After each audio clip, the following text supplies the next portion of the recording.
Bob Iger sobbing into his hands. If we add more connections to Snow White, it'll definitely work this time. It'll definitely work this time, he sobs. What if Maleficent was the daughter of like one of the characters who was actually a dwarf or something? It really sounded like you had an idea in the beginning, but then it just kind of didn't get there. That's the fucking movie. That's literally what's in the movie. To be fair, yeah. Okay, so which version of Superman Returns is this? This would be Xbox 360. Okay. It doesn't look like a 360 game, just putting that out there. Two, I want to bring up that this game had an infamously troubled development at the time. It did not make the films run in theaters. They retimed it to come out alongside the DVD release. And also, to be clear, has there been a Superman game we've played yet that hasn't had a troubled development? Is there? Yeah, but this is like the kind of publicly troubled, like, because one of those things is like, if a movie tie-in game doesn't come out along with the movie, something went really wrong, like unreleasably wrong. Well, that's sort of like the crazy thing, to me at least. Movie tie-in games just aren't a thing anymore. Oh, they're gone because, like, it's impossible. Is it possible to make? Yeah, is it possible to make a AAA level game in the time that they require? And so instead, they make a shitty mobile game you've never heard of, and then disappears.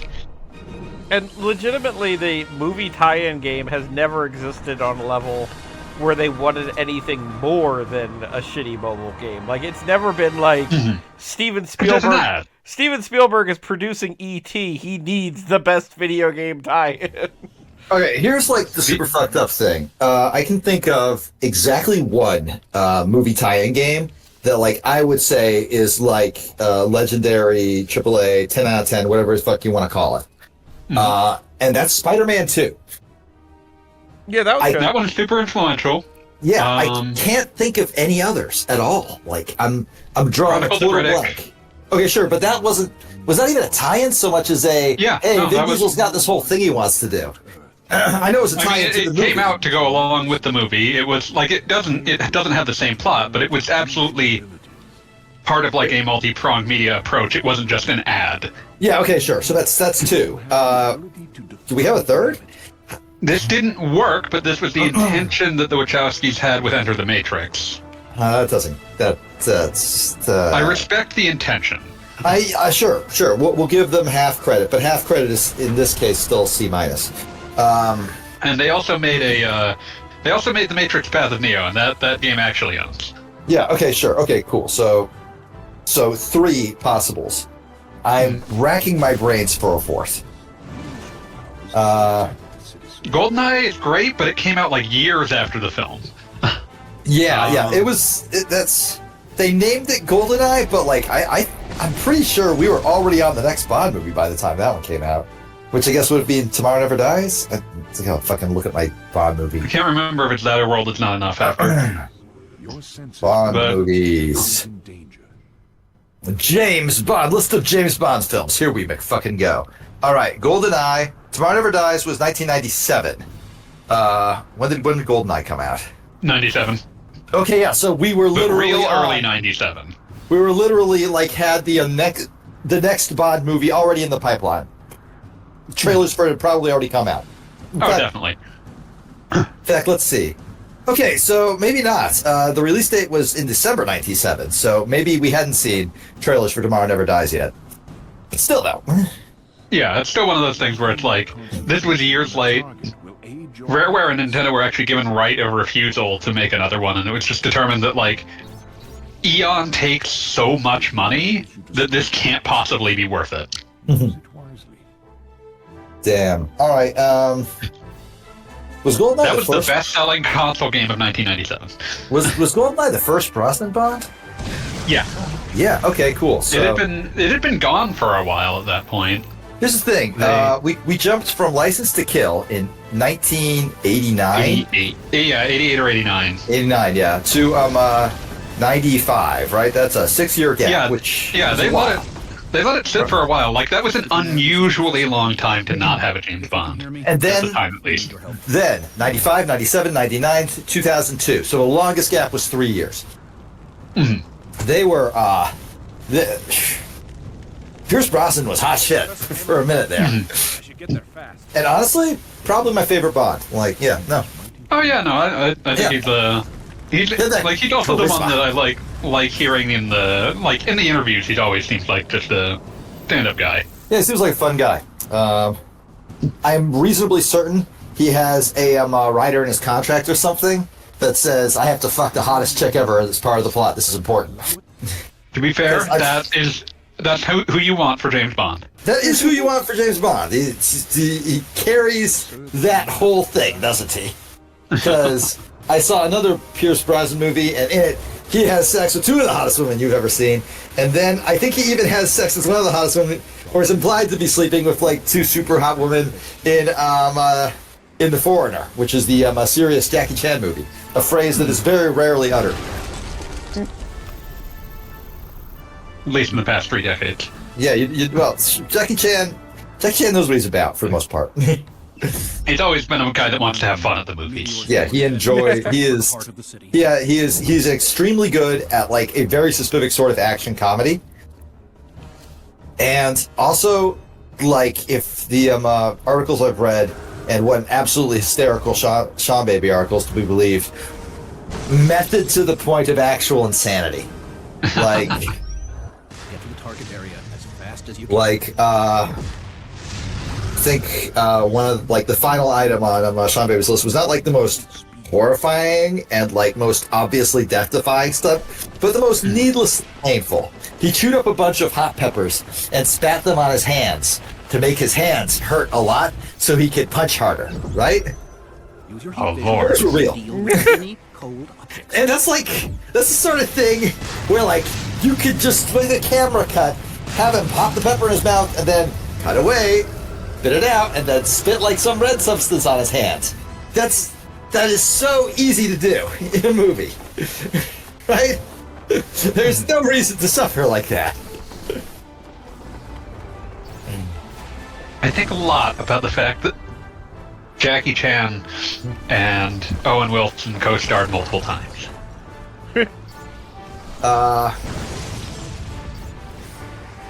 I know the two Shanghai. Shanghai Noon and Shanghai Nights. Yeah. There was supposedly a third one in the talks. I don't think it ever happened. It didn't. I think they wanted to call it Shanghai Dawn, which Shanghai Noon, Shanghai Nights, Shanghai Down. Yeah, makes sense. You I'd have probably watched it. Yeah, so would have I. Owen Wilson's fucking funny. So is Jackie Chan. They got chemistry. They played off each other remarkably well. Yeah, no, they know what they're doing. Him and Chris Tucker, too. Oh, yeah, definitely. Fight heat with cold, Superman.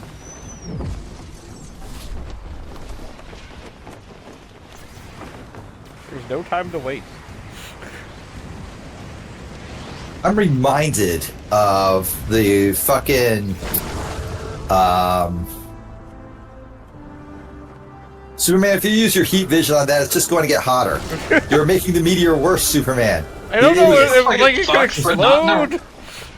This looks like it sucks, but not in a really interesting way. Yeah, Yeah. I'm just kind of wondering how long this is going to go on for. Coming in fast, Superman. Oh no, Metropolis got hit. 2,000 XP accumulated. That's all the dead civilians, Superman. That's on your hands. All right. Hey, speaking of Superman, did you guys see the trailer for season 2 of My Adventures? I did not, because I haven't watched the first season, but I'm glad to see it's happening. Yeah, I know. So the first season was very good. I think the best description I saw for it was that it's Superman for bisexuals, and I was like, yeah, no, that makes sense. Yeah, that's a good descriptor. A Superman that works best if you're hot for both Lois and Superman. I mean, I don't think of myself as bi, but I look at them both and I'm like, yeah, they're both hot. And Superman definitely has like is at like maximum aw shucks Superman. Like Oh yeah, that is a that was Superman great. who Perfect 100% characterization. is like Smallville. I was gonna say, if they could do it with the cast of The Mummy, I'm sure they can do it with Superman. The Mummy is also like a movie just famous for having extremely hot people in it. Exactly. Yeah. Well, it is now, anyway. Yeah, you know, I don't think we appreciated it enough at the time. Some of us did. Some of us. Some. Some of us. Trying to think, but my brain's stupid, so it's not going to happen. You guys just have to live with that. Is like sympathetic anesthesia a thing? You know what? Let's say yes. My wife was on anesthesia all day because she had like a very minor procedure, nothing we need to talk about on stream. But like as a result, I was also passed out for half the day. Is she normally the one that makes you do things? Like, is that a factor? Oftentimes, yes. But I think I was just tired. I think I was just... Neither of us slept well last night. So, you know.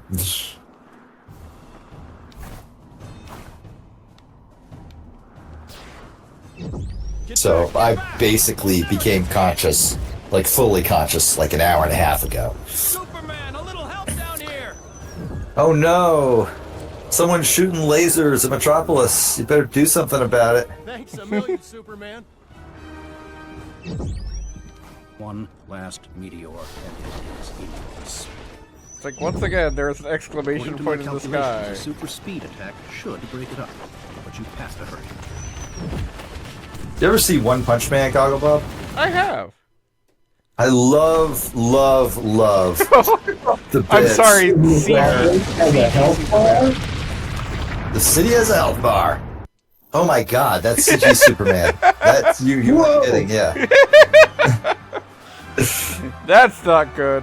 That's beautiful.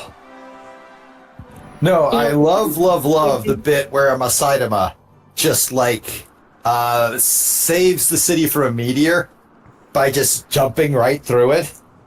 And then because, you know, the meteor is still there, it's just in a million pieces now, so he still gets absolutely destroyed. But he's just like, whatever, close enough. So this is original Xbox? No, this is Xbox 360. 360. It reminds me of the way it looks of fucking Dead Rising, where like you'll look at like any given character model and most of the environment, and you sort of go, you could probably do this like on an Xbox or GameCube if you had like a lot of gumption. But then you look at the like how big everything is, and you're like, oh, okay, there's a lot of it though. That's what's new. I like that they just kind of sum up the first like beloved trilogy with Superman left. Lex Luthor went to jail. He's out now. Also, once again, we're not big on subtitles this year. That's really strange. I checked to see if I could enable some, but not happening. There were 5 of those films? 5 Superman films? I'm saying, like, Gogglebob said summing up the original trilogy, and I'm just saying there were 5 of those? My bad. I think Returns only cared about them to a point. He cared about 1 and 2. Okay, yeah. The original duology. Trilogy has 5 books in it. Yeah, but I was broadly bringing up the fact that, like, calling it a trilogy is wrong in every direction. If we're talking about the movies that Superman Returns cared about, it's a duology. If we're talking about the number of films there actually were, there's 5 of them. It's a quintology. Hey everybody, it's Mongol, everybody's favorite C-tier supervillain. I barely remember what a Mongol is. Okay, so you got Darkseid, and you got Thanos, and then, like, in a distant third place, there's Mongol. I think fucking Octopus Prime back on Talking Time once did like a list of all the dark sides, he called it. Yes. It started with Darkseid, and then there was Thanos, and then there was Mongol, and then there was all the stupid motherfuckers nobody cares about that are basically Darkseid underneath the Mongol. Yeah, I will say Steppenwolf? Mongol is third, but Mongol is definitely up there at third. Yeah, like Where was Steppenwolf in this list? there's a lot of big stupid bricks that that are basically Darkseid, but you can't use Darkseid because he's Darkseid. You're either in the wrong company, or or if a company told you, no, we're doing this with Darkseid next month, you can't use Darkseid. What's anyone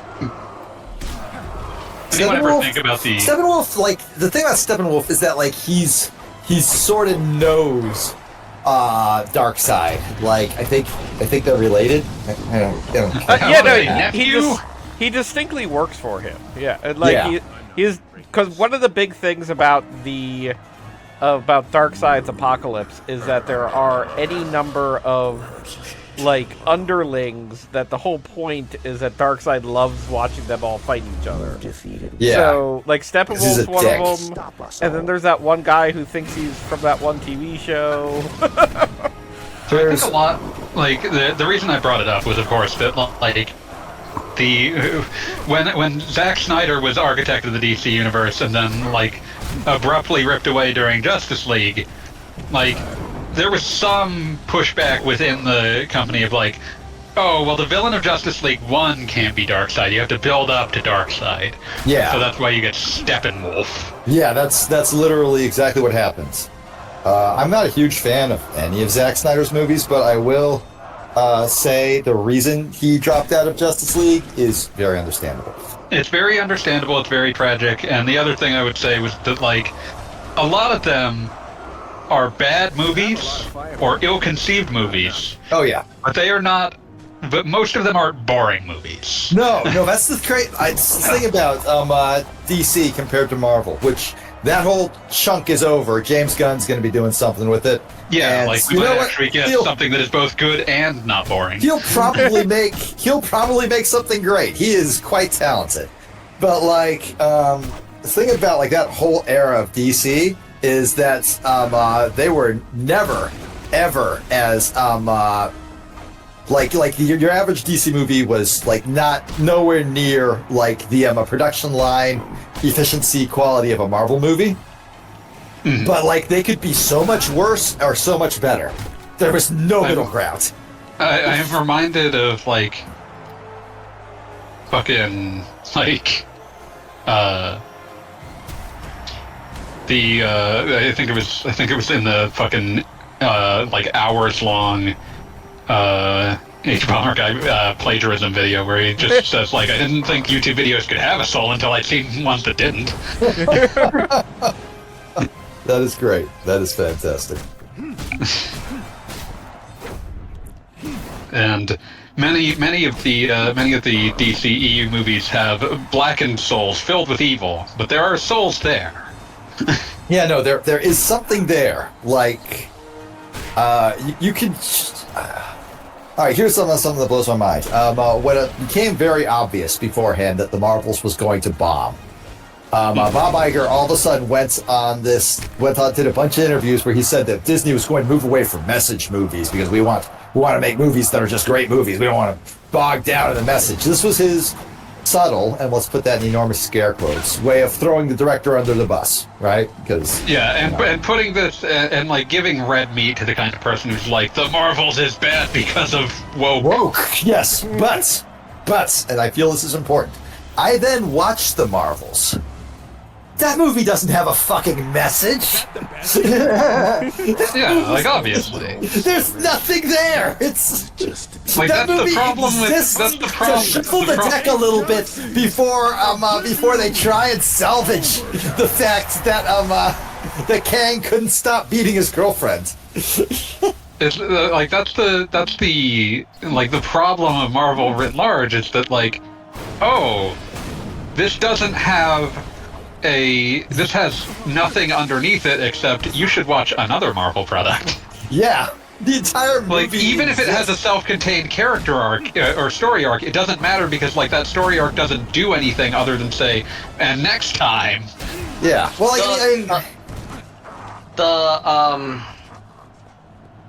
the Marvel Marvel sucks. Yes, that's true. Some of them are all right, but Marvel on the whole absolutely sucks. Fuck Marvel. Oh, I remember now. Actors die. They get old and die, and you have to pay them more money each time, and that's the thing about why it doesn't work compared to like comic books and. Each time they. I would argue that like the problem that the MCU is having is exactly the same problem as Marvel as a comics franchise has had for decades. Yeah. I mean, the Yeah, fact but- that, like, Chris Hemsworth does not want to be on enormous amounts of HGH for the rest of his life probably is a factor. Like, that complicates things, but, like, the bigger issue is that you now need to have, like, a complicated reason for why someone else is, like, in the Thor movie. You're not allowed to just say, oh, well, Chris Hemsworth quit. You lack the courage to do the fucking James Bond thing, where it's just like, and James Bond is now this guy who was in Australian chocolate commercials.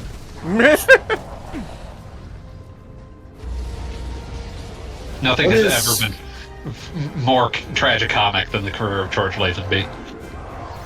What is this fellow you're fighting, Gogglebob? You know, I know an enormous amount of DC lore, and I have no fucking idea. I'm just appreciating Superman's dreadful training bodysuit. I mean, this was just wearing when he got what he was wearing when he got picked up. Like that is definitely what happened. I want to say this was made by EA Tiburon. Wait, so they, because I saw him fly into the ship or whatever the fuck, right? And then suddenly he was wearing this thing, which means that they gave him a new outfit and said, "You're wearing this now," and he was like, "All right, whatever." Because He can't fly right now, but he still has super strength. yeah, I mean, he. Okay, I was right. Shit. Sorry. He Oh can- yeah. This, I love the running animation. He's so So this- silly. So this was made by EA Tiburon, which is now was called awful. EA, which is now called EA Orlando, and is almost entirely a company that is tasked with making Madden games. Like that is their job. It was a weird selection for making this Superman video game. Oh wait, you can fly now? Yeah, it's just useless.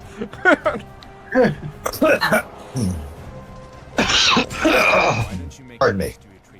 I always appreciated that in reviews for this game, everyone spoiled what the final boss was because it was so fucking stupid. No, I don't I'm even. just I gonna don't guess. remember I'm gonna it. guess. Don't tell me. I want to guess. Toyman. No, wait. No. Cheetah from Wonder Woman. You are thinking in ways that make much too much sense. Okay, Lex Luthor, but like driving, not even like a super vehicle, like just a little fucking sports I'm sedan. imagining him. I'm imagining him now driving a Shriner car, but no, not that. Ba-ba-ba-bum! Driving the Pope-mobile. No, sitting in the back of the Pope-mobile. Oh my god, Lex Luthor steals the Pope-mobile is a comic that should exist. Oh, I would absolutely read that comic, but you're still way off. Okay, all right. Final guess. The dark side relative that looks sort of like if a dude was like sort of a lion, that like dark side never No. like respects, who then gets immediately knocked out in like the last second to be replaced by Lobo. No. That would have been great. I'm gonna say that an annoying number of these games have ended with Brainiac, so I'm just gonna say Brainiac. No. That's too obvious. All right, tell us, fanboy. Let us know. It's a tornado. Just a tornado. Yeah. Not like Red Cyclone gone evil, making No, a it's just a tornado. tornado. Just a tornado. Just a tornado. I need a drink. Fuck this. That's all it took.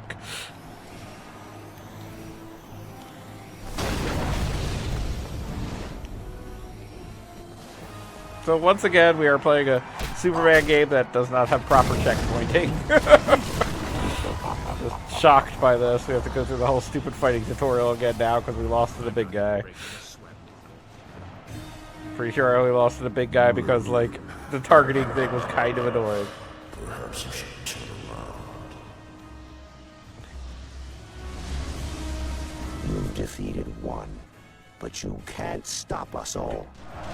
You can't stop us all, Superman.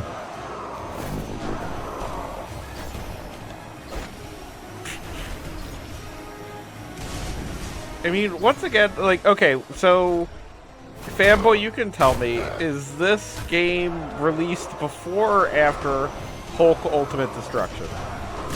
Long after. Okay. Well, long, I think like less than a... Let me check. I think it was like less than It'd be a 2 year years. after.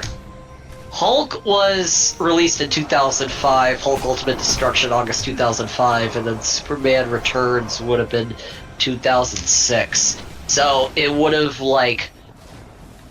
Yeah, November 2006, so it came out, 14 it was months being- later. Yeah, it was being worked on while the other one was in development. Yeah. I mean, I'm just going to say that I found like a unifying factor with shitty Superman games has been that they try to do cool stuff with you're fighting as Superman, you punch a guy and he flies for miles and blah blah blah.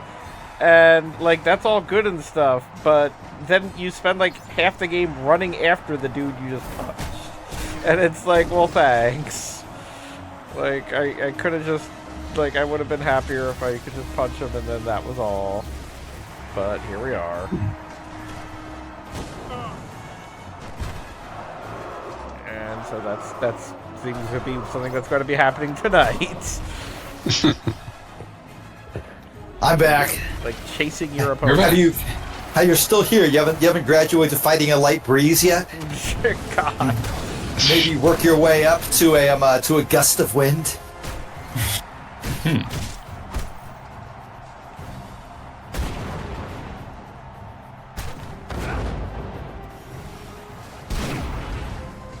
I gotta say, this fight does not look very exciting. I mean, we're to still play. like the tutorial level, so like we had the tutorial for flying around Metropolis. Now this is the combat tutorial, so that we were prepared when like a tornado shows up. God, why are the Superman's like main villains tornadoes? Is it because he's from Kansas? Like, is that the thing? Sure, why not? Yes.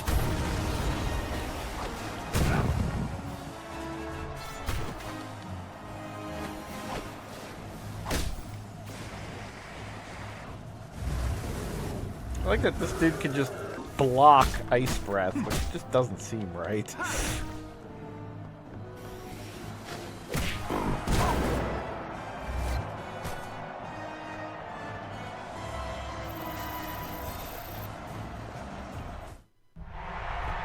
Is that the best you can do? Yes, Oh no. So what's the game after this game that you wish to inflict upon us? Actually, looking at the list of Superman games in their order, it looks like the next one's Mortal Kombat versus DC. I mean, you skipped a few anyway. Honestly, that's probably more interesting than Which this. would be what you were thinking. what a... Well, the first one I would have said was Justice League Heroes. Oh, excuse me, Justice League Heroes is probably next, actually. Excuse me. Yeah, because that's like an 05 PS2 game. Yeah, I had forgotten that was on the queue. Although maybe I'll... Because technically I want to make sure we don't just do MK versus DC and then Injustice, because, you know...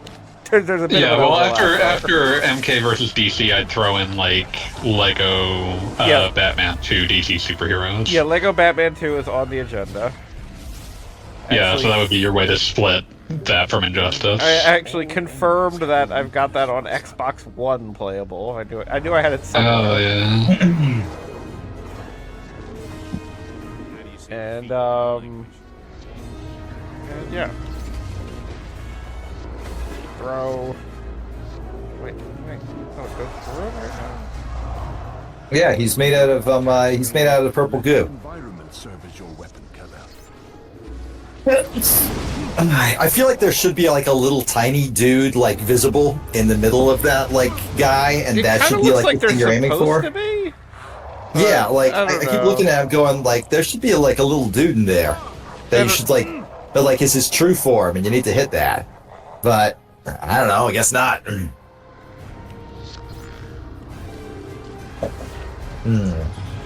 mean, like a little dude, like there's a target reticle, so that's something. I keep seeing people. I think it's because like the tragedy hasn't like fully set in yet, or we're like still in we could save it, bro mode. I still keep seeing people post about Ruby, RWBY or whatever. Oh yeah, right? no, that is back? that's super. Yeah, good. well, it's because WB just basically took the studio making it out back and shot it. Yeah, I basically was said you surprised don't it took that exist long. anymore. Yeah, I was surprised it took that long, given the amount of scandals that had rocked the place over the years. Oh, scandals! I wasn't even aware of that. What happened? A bunch of sex creep shit happened. I mean, I over can the course hardly- of several. I can't even pretend to be surprised.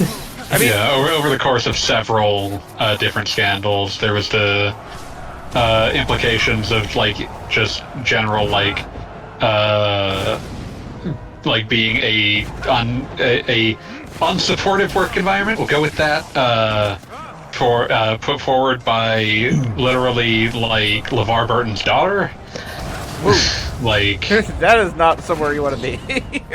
Yeah, that's like a face to a name there. When LeVar Burton's daughter tells you to fuck off, you fuck off. Yeah, it was. So basically, there was harassment towards her as a noted personality working at Rooster Teeth during some period in the 2010s, and the company was not supportive by all accounts. Well, that does not surprise me.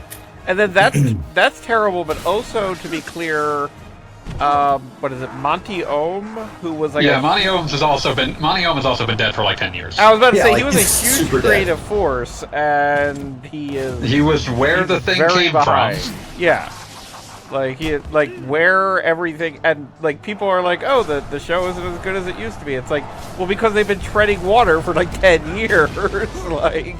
There are as many seasons without his influence as there are seasons with his influence. Yeah, and I can tell you which ones are more well received. Yeah, although in general the entire enterprise is generally looked at as like, that's a really cool idea. Oh well.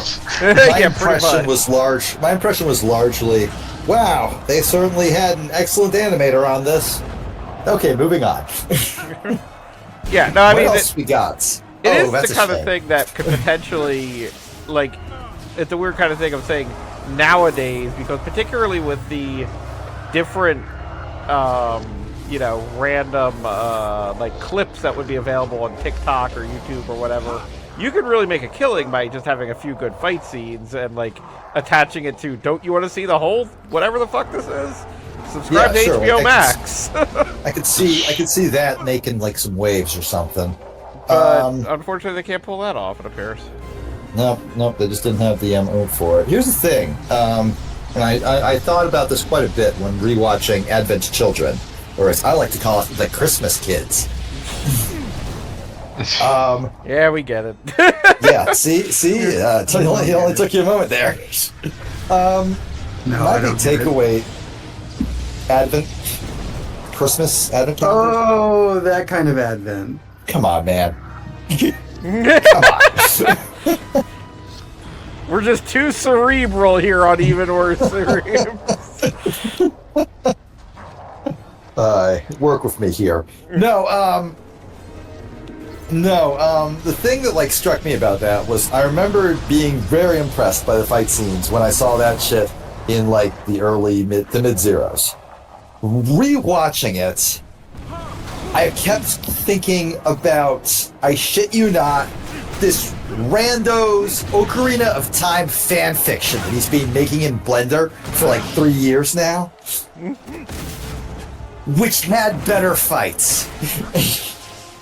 There is this sequence in it where, like, it's basically like Link post Ocarina of Time Majora's Mask, who grew up naturally, re-encounters Ganondorf and beats the shit out of him.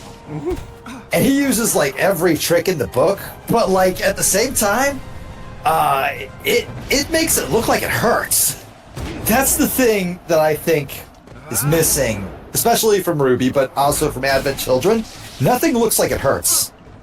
Well, Ruby, I will say, one of their absolute best action sequences is literally a food fight that means like nothing. Like the whole point is that it's the characters kind of goofing around and like having fun, and it's a great sequence, and it is exactly as weighty as when they are fighting the Grim, the scary, heartless-looking monsters that are all over the planet. Yeah, like, that's the bigger problem I have with it. It's way on the. I believe you actually said something much going about that fights in media are either ballet or boxing. Yes. Well, I don't know if I said that. I heard it from I agreed you, with you it. you said to me, fights in media are ballet or boxing, and you're a boxing man. Yes, and Ruby is 100% ballet. I mean, God, it just sounds normal saying Ruby is 100% ballet. I mean, absolutely. It ain't Mike Tyson. Every time I've watched a clip from it, I've been like, boy, they sure are dancing around a lot. Yeah. Does any of this mean anything? And more often than not, it doesn't. But like nowadays, in the year of our Lord 2024, my wife is waving to me. She's going to bed, so I'm just waving back now. But in the year of our Lord 2024, some dork with a blender and a dream can make a fight scene that actually has me like gripping my seat a little bit, like white knuckle shit. Just because they wanted it to happen enough. Does that mean that we as a society have moved beyond the need for Ruby? Well, I will state, I will state, I enjoy what there is as far as lore for that world is fun. Like, it is...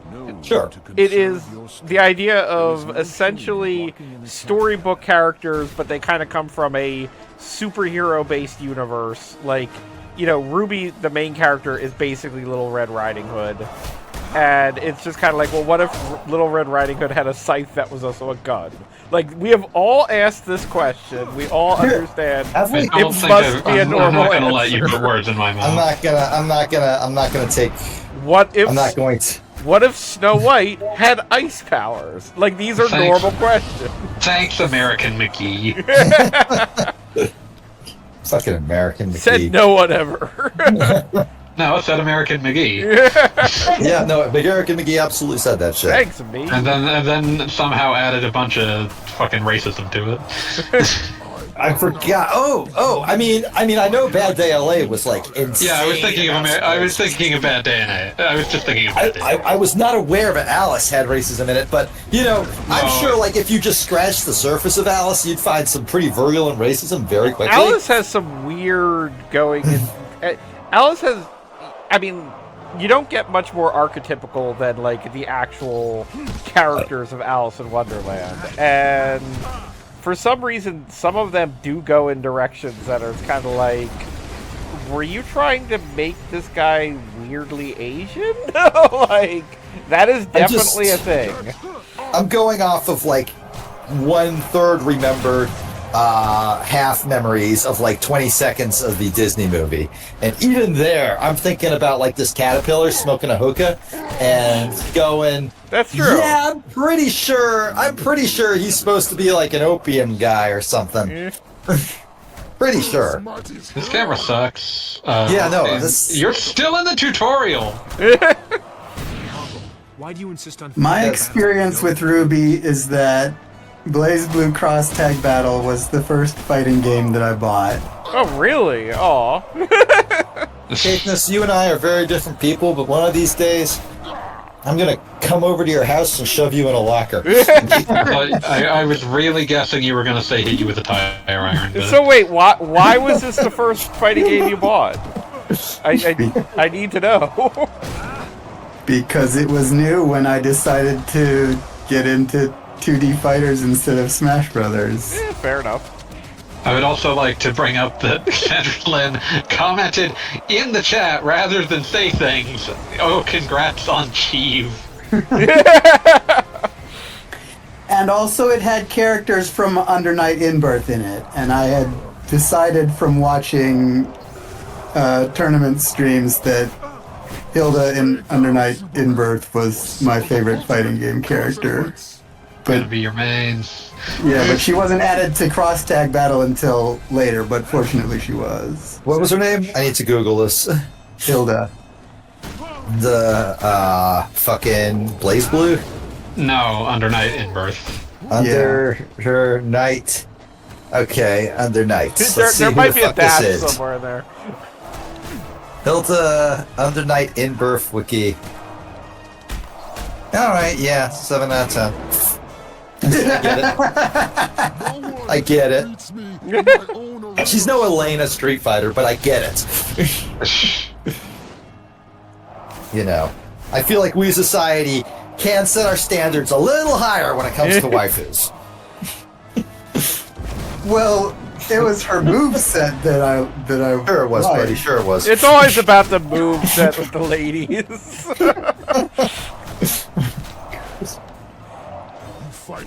When her moveset consists of summoning swords in every direction.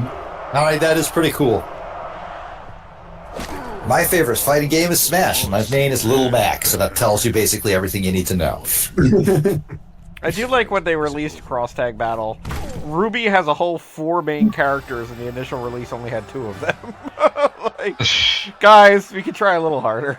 Okay, like, I'm just gonna They had I'm going to just take like 2 RW. wild guesses, because I've never watched Ruby outside of like clips, and like I think I had the H-Bomber Guy video on in the background of a 3-hour drive. I didn't actually look at it, but it's interesting to hear people talk about film theory. Yeah. The red one, that's the main one. Yes, of course. And the Ruby. yellow one that exists for horny people. Yeah, no, it was actually Ruby and Weiss, the white one, who is kind of the... Really? What that is surprises me. What is the term? Sundari? Sundari? Yeah. Whatever. That one. That's her archetype, and yeah, she is well liked. Don't worry. I prefer to translate it as,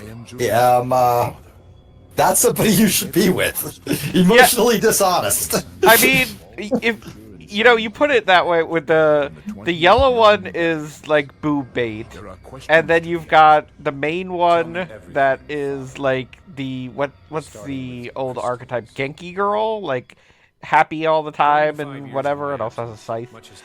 And then you've got the tsundere, and you've got the 4th one is a furry. So it's kind of like they were just trying to cover their bases there. Oh, right. Kind of mercenary when you think about it. I remember watching the H-Bomber Guy, listening to the H-Bomber Guy video, they like revealed, oh, yeah, this world has cat girls. And bunny people are girls, racist against and cat people girls. are racist against them. But I'm like, bro, I don't know what, like, you know about cat girls on the internet, but that is not accurate. He has a video about Ruby? Yeah. Our guy did like a 3-hour video about Ruby like 2 or 3 years ago. Really? Huh. Very old. Repeatedly referred, like as a joke, refers to it as Ruibi a few times. That's how my brain always pronounces it now. I mean, that's accurate. Yeah. I think Death Battle is another like casualty of that.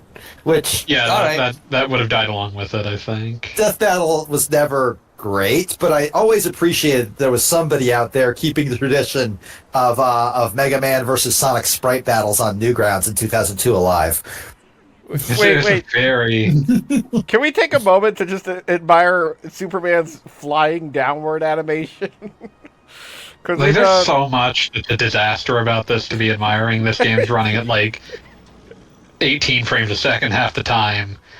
It seems pretty smooth to me. You might need to refresh your Twitch. No. Oh wait, no, I see it now. Screen. I saw it now. Yeah. If he's flying directly into the sky, there's not a lot to render, and it goes a lot smoother. And if he's going directly towards the ground, all you need to render is the pavement. But the second, like, you see the city skyline, the game just goes, "Oh fuck, why?" Yeah, it goes completely. You can see that large parts of it appear to be like. Yeah, it's the level. Oh lord, the level of detail here is not great. I love dumbass level of detail shit. Whoa. One of my favorite things is seeing like the low poly version of everything. That's why I love like those my Breath of the Wild glitch videos where they like glitched Link way into the sky while glitching the camera like basically to ground level, which meant you could see like the lowest possible level of detail of absolutely everything in Hyrule, and it was wonderful. Why are you punching that guy's sedan? Don't punch sedan, Superman. Come on, don't be a dick. Super sedan. Just imagine, like, just John Q. Public walking around town, just having a totally average day in Metropolis, and some dude in like a leotard and underwear just lands on your car, completely destroying it. And then he says some shit like, "Apologies, citizen," and just flies away. I do appreciate. Goal at this point in the game. Oh yeah, there's goals all over the place. I'm just trying to get Superman to walk like he's awesome. I do Okay, appreciate. I cannot comment on his walking animation because that is a swagger right there. That is a strut.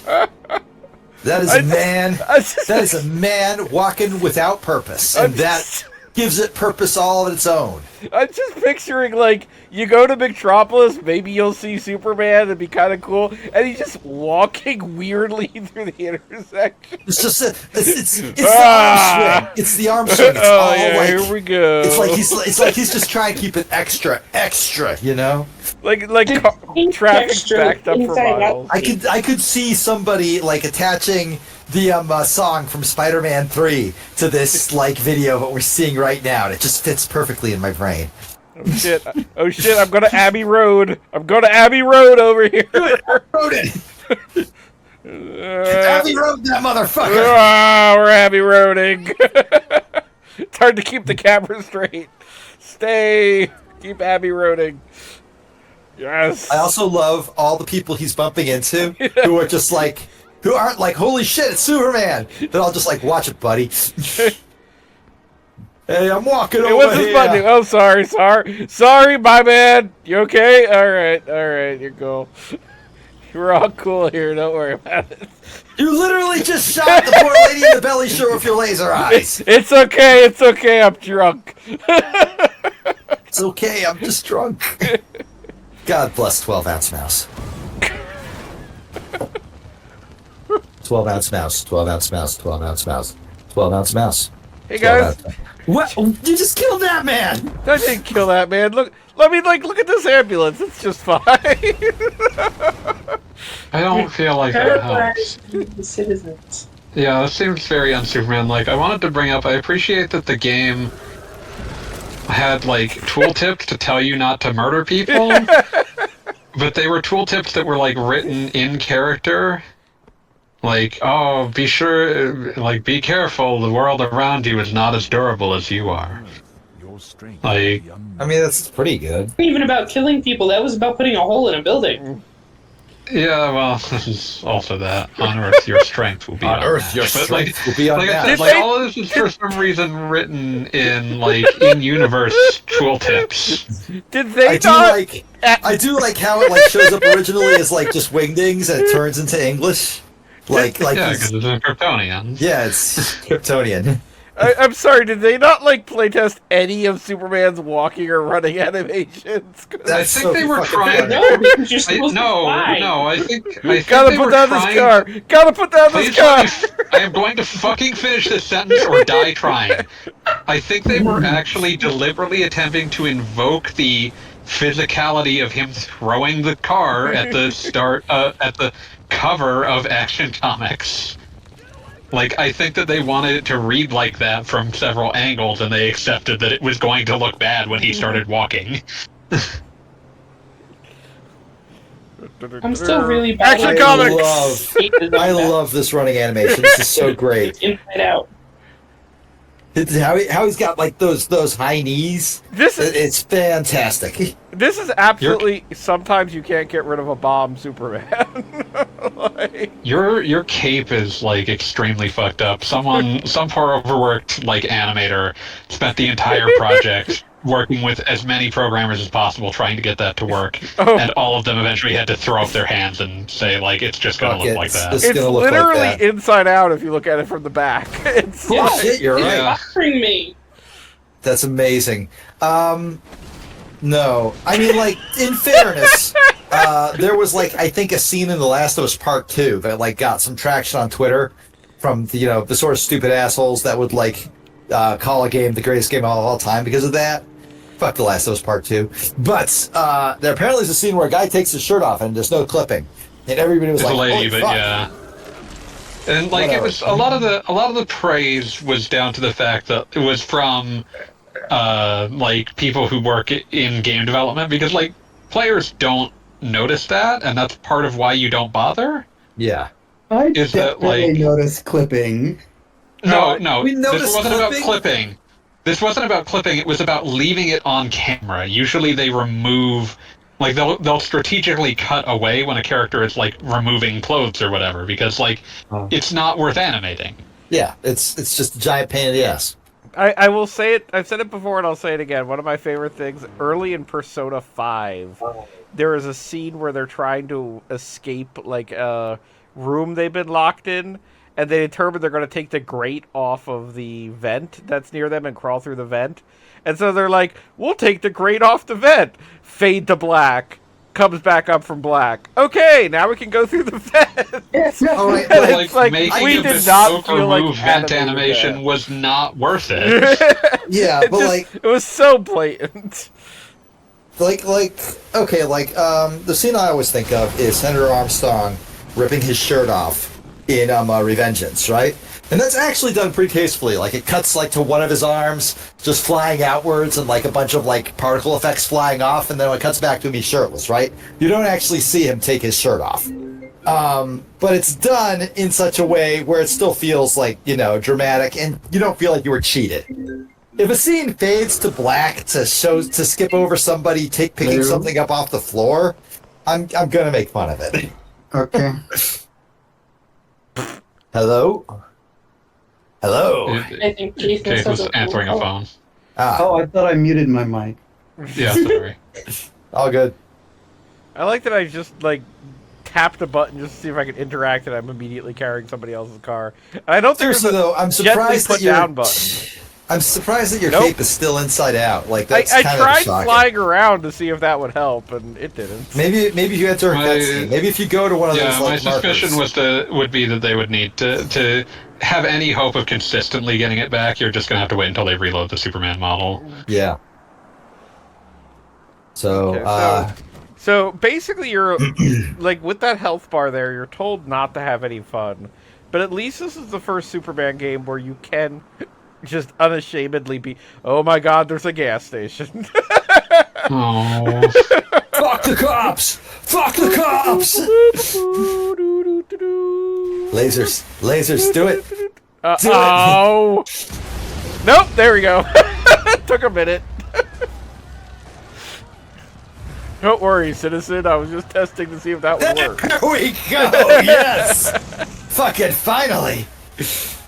All right. Thank you, citizen. It was like that scene from Zoolander.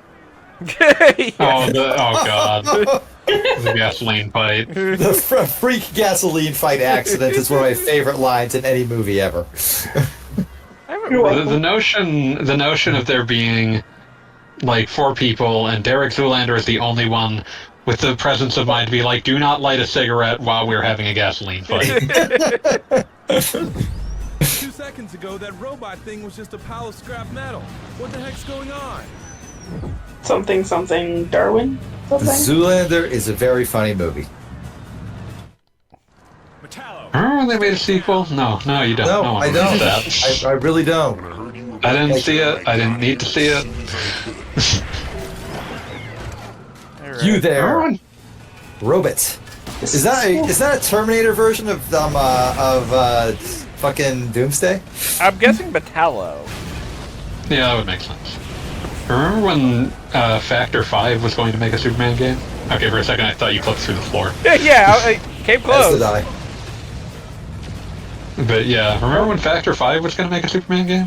I don't. No, I don't. That was being worked on for long dead, killed in the financial crash of 2008 publisher Brash Entertainment. Factor 5 are the Rogue Squadron guys, right? Yep, Yeah, Rogue Squadron, and the Lair.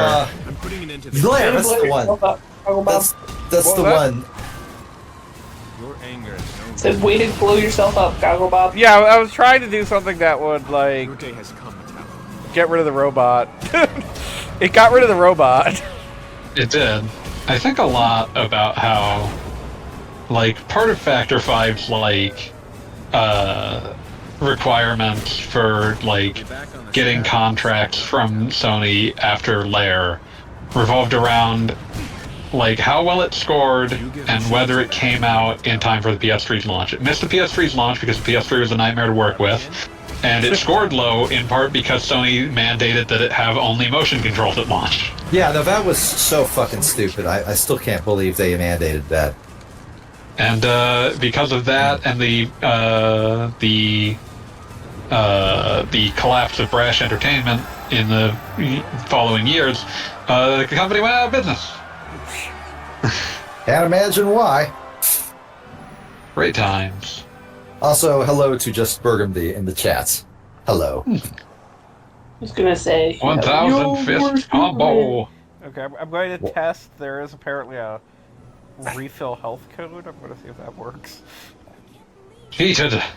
As an aside, I am surprised that this was the first time I've heard you guys talk about One Punch Man tonight. I It's a feel good like series. Yeah. It's not one that like we discuss every week. It's not an Aqua Teen Hunger Force. I like to. No, I just No like Aqua Teen. I'm sorry. for the amount of.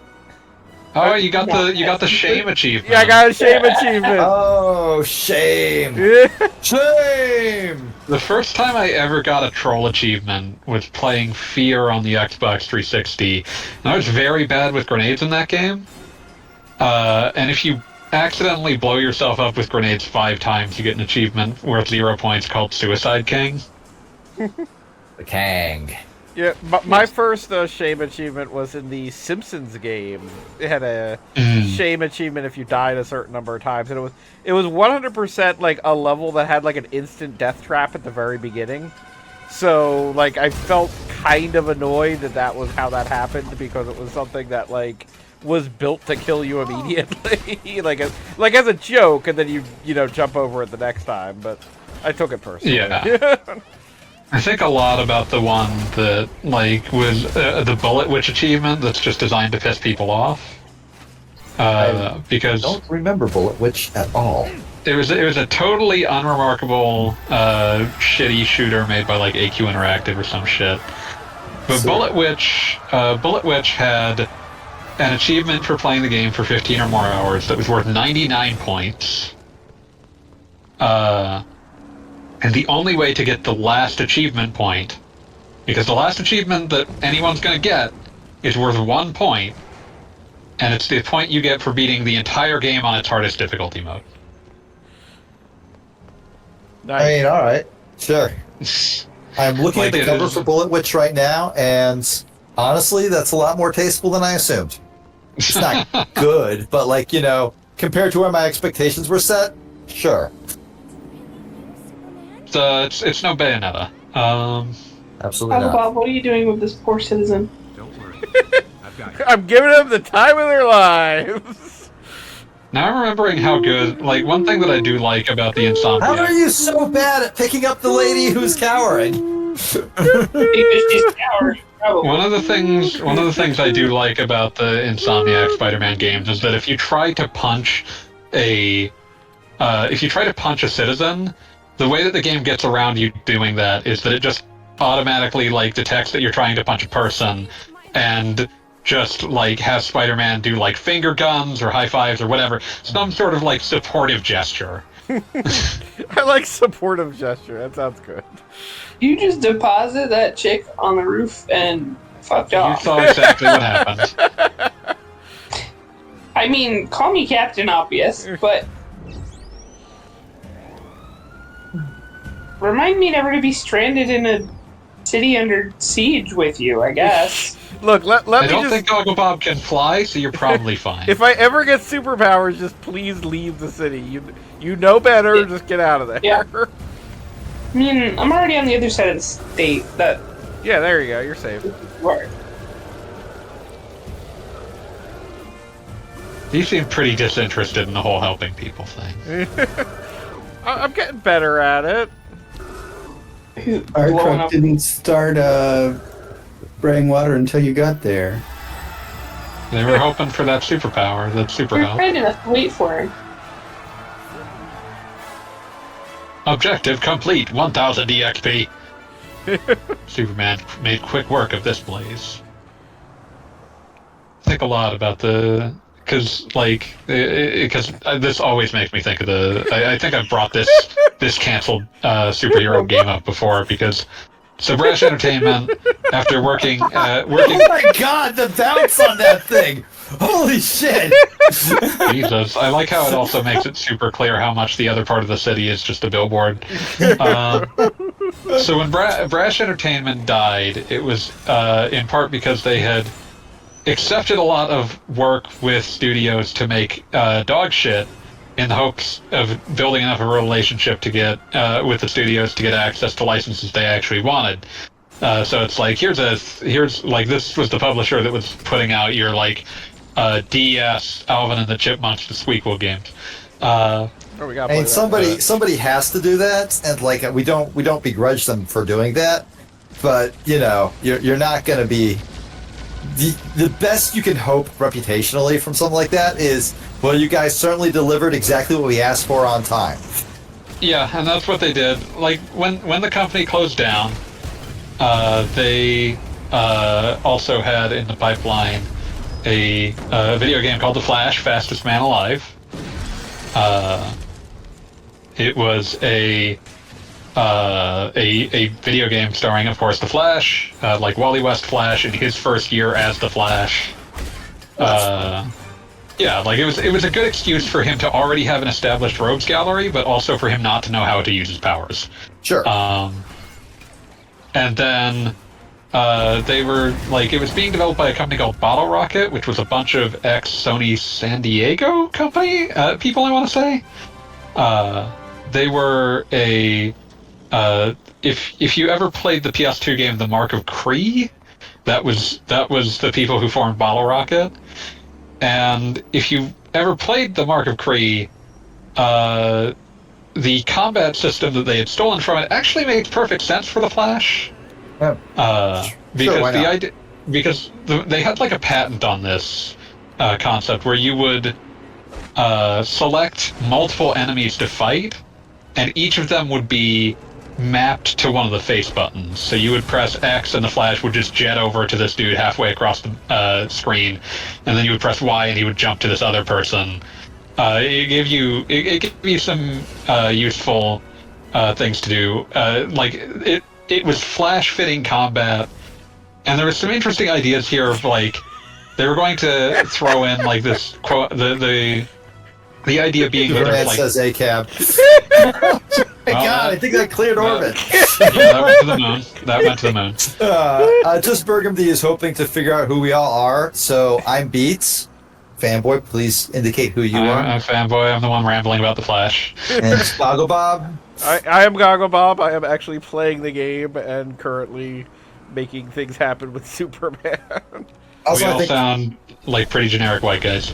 we are generic white guys. Yeah, no, I said we sound like it, but I wasn't saying we aren't. But what I was Just didn't want there to be any confusion about that.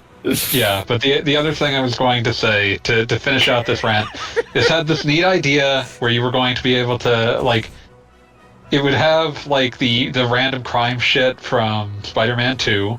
All right. But it'd be happening all across like a pair of cities that were like across the bay from each other or whatever. Right. But the idea would be that you'd have all these timers that were competing for your attention, and it would seem like it was impossible to keep track of all of them. But when the Flash is running faster, the timers are going slower. So if you're being fast about it, you can actually do it all.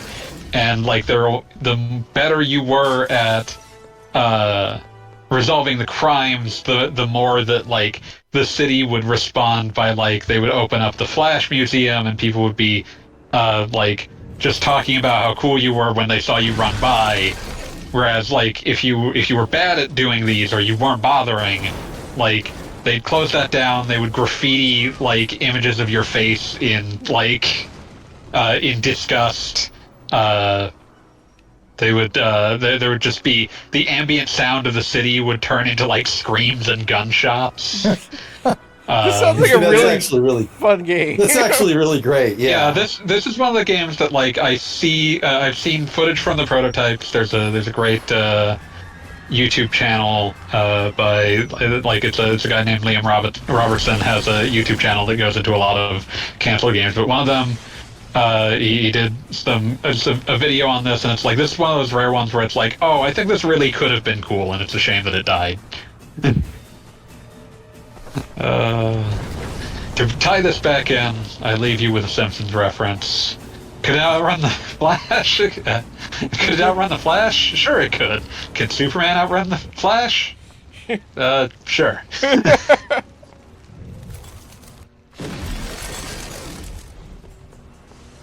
Yeah, speaking of which, we have like a running challenge now. Well, these things aren't a nuisance. This would be some sort of good thing.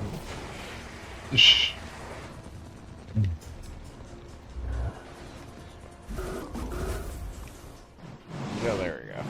Now we got speed. I just wanted to apologize for that obnoxious beeping. Apparently, my smoke detector decided it was time to go off. Except I didn't even hear anything. I don't think it actually cleared your mic. Yeah. Oh, well, I thought it was something coming from the computer, so that's fantastic.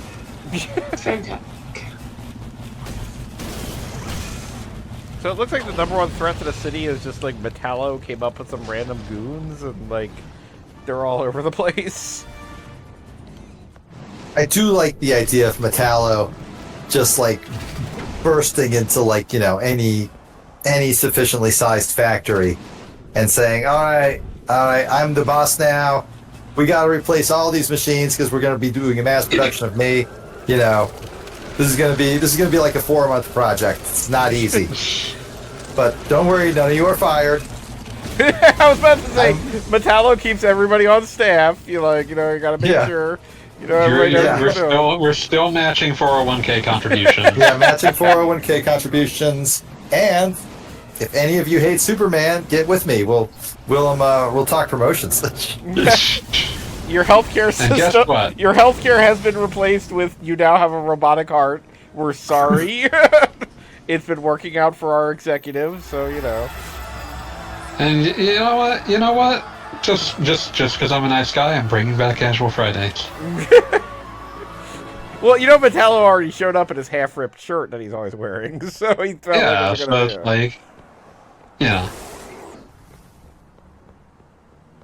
So this has like a level-up system that seems like it's vestigial from a period when this game had a lot of ambitions cut out from it. hey guys, everybody check out my freeze breath upgraded. Is everybody happy about that? Guess what, Metropolis? I can't imagine like Superman, as in fucking Superman, going freeze breath. Well, I have the freeze breath, but I think I could really do way more with the freeze breath if it was level 3.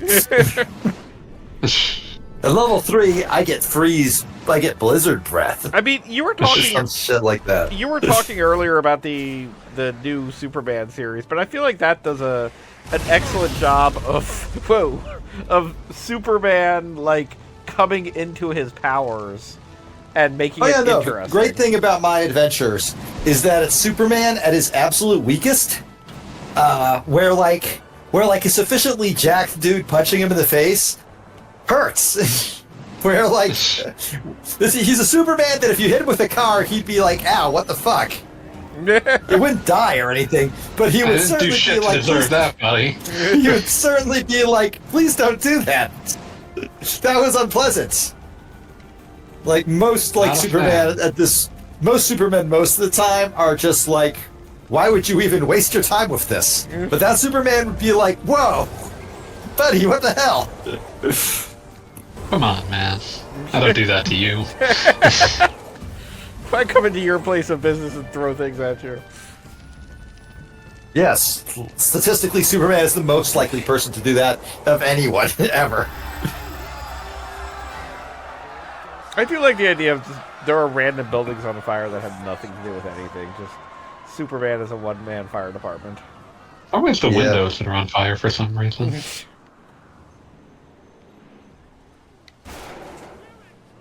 But yeah, this game reeks of curtailed ambitions. I mean, this is the first Superman game in a while that I feel like I've been having fun with. I mean, that Xbox game was so rigid in what you had to be doing pretty much every second of it. That's not really a disagreement with what I'm saying, but yes. Yes. Like, all of them have reeked of curtailed ambitions, let's be clear. Yes. In different ways. Yeah. This one, you can see more of the skeleton of what was clearly being attempted. It just doesn't... It's just not built to spec. They ordered a Camaro and they got a VW Bug. But, you know, they ordered a pickup truck that could do pickup truck things, and they got a Cybertruck. I knew where that was going. But, yeah, Drew like... the video on the, like, assification of cars, especially the Cybertruck, is incredible. It's fine, Tesla's losing a ton of money now. Oh, yeah. And they just fired, like, half their staff, too. Or, like, They fired everyone on the Supercharger project. Recalling your entire fucking fleet will do that. Yeah, but they also, like, just fired everyone that was, like, in one of the key projects of, like, making this work. Like, the whole idea of, like, well, you need to be able to charge things fast. Who'd we lose? It appears to be the case. Oh, rip in peace, Caithness. We miss you. I mean, there was a phone call that we may see a return. It's entirely possible. I love that I still haven't got my cape to reverse. Yeah, I was wondering when that was gonna happen. I mean, there hasn't been like a cutscene or anything. It's just all these random Metallo sightings.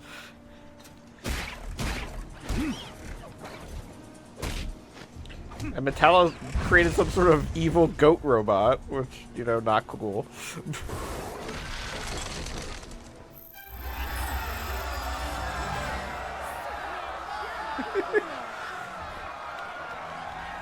Yeah, I do have to say, I agree. There is something a little bit weird about Superman leveling up, particularly after, like, randomly beating... Ooh, I got a light.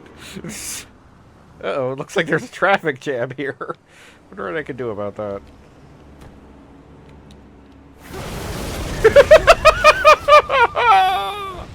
Superman, you wily scamp. Jesus. Oh, Superman, did you blow up a hospital again? Well, you know, mistakes were made. I like how they didn't come up with, like, a thing for the game to do to you to punish you. It just sort of, like, well, I guess Superman does that sometimes.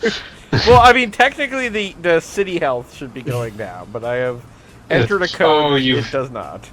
Yeah. Ah, gotcha. I didn't realize There that was an is- infinite health code. There is a punishment. It's just, you know, whatever.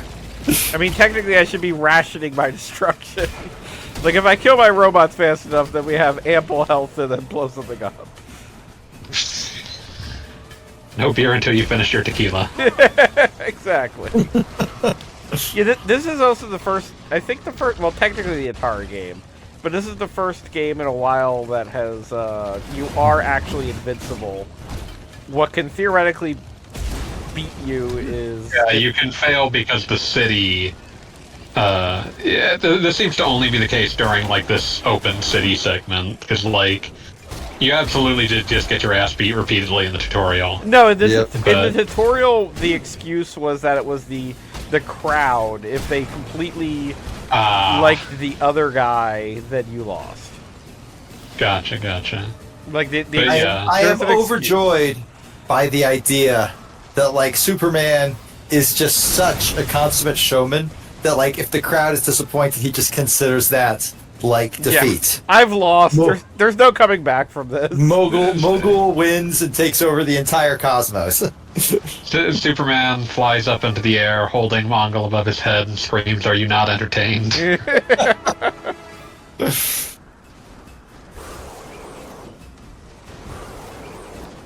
Oh, good. We have Metroid-based ice powers, where if you freeze something in the air, it just stays there.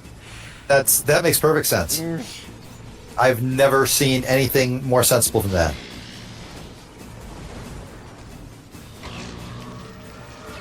Hey, buddy, where'd you go? Yeah, you can just freeze a helicopter and it stays there. That's how helicopters work, as we all know.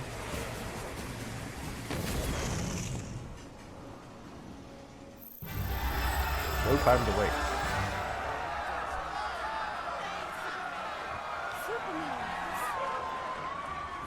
That's right, citizens. Superman needs to relax by throwing an ambulance. Well, it's like I get one. It's like okay, you have a guy who's defending your city from meteor strikes and giant mud monsters and tornadoes and what the fuck ever. And the payoff to that is occasionally you have to let him destroy an ambulance. He's also throwing ambulances at the Truman Show billboard that surrounds us all. Yeah.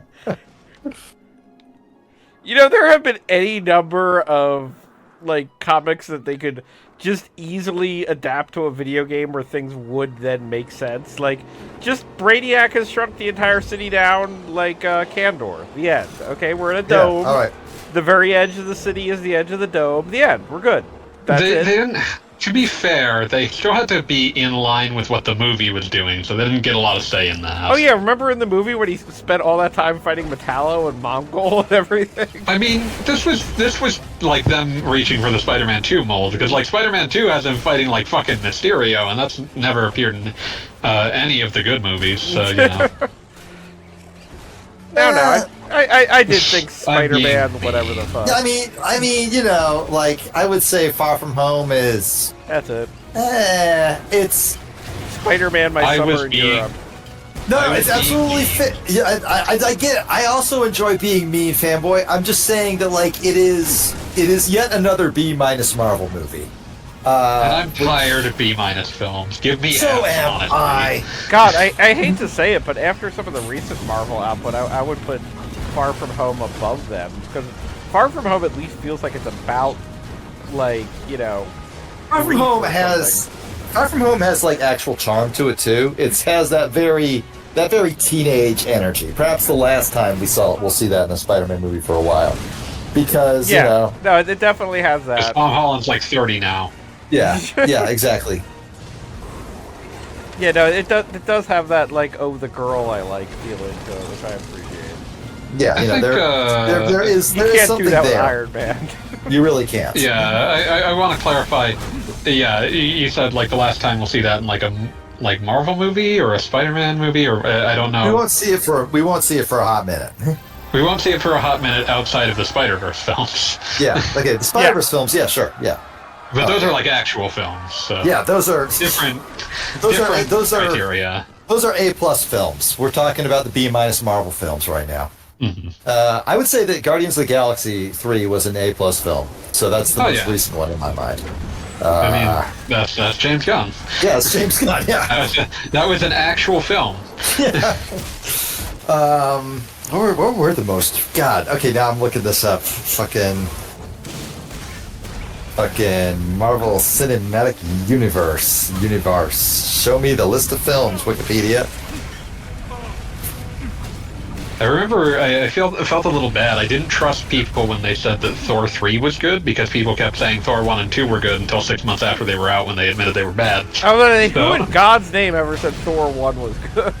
I don't think anybody said Thor 1 was good. I saw people claim it. I saw people claim it. I remember seeing people claim that Thor 2 was good, but only because they were super mad at colors and women of color.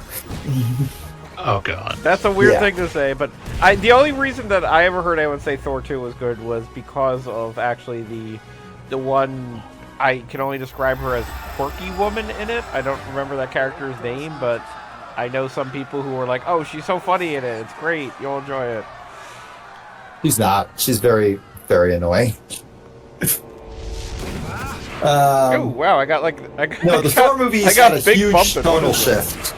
Thor movies had a huge tonal shift when they got to Ragnarok, but that's also the moment they got good.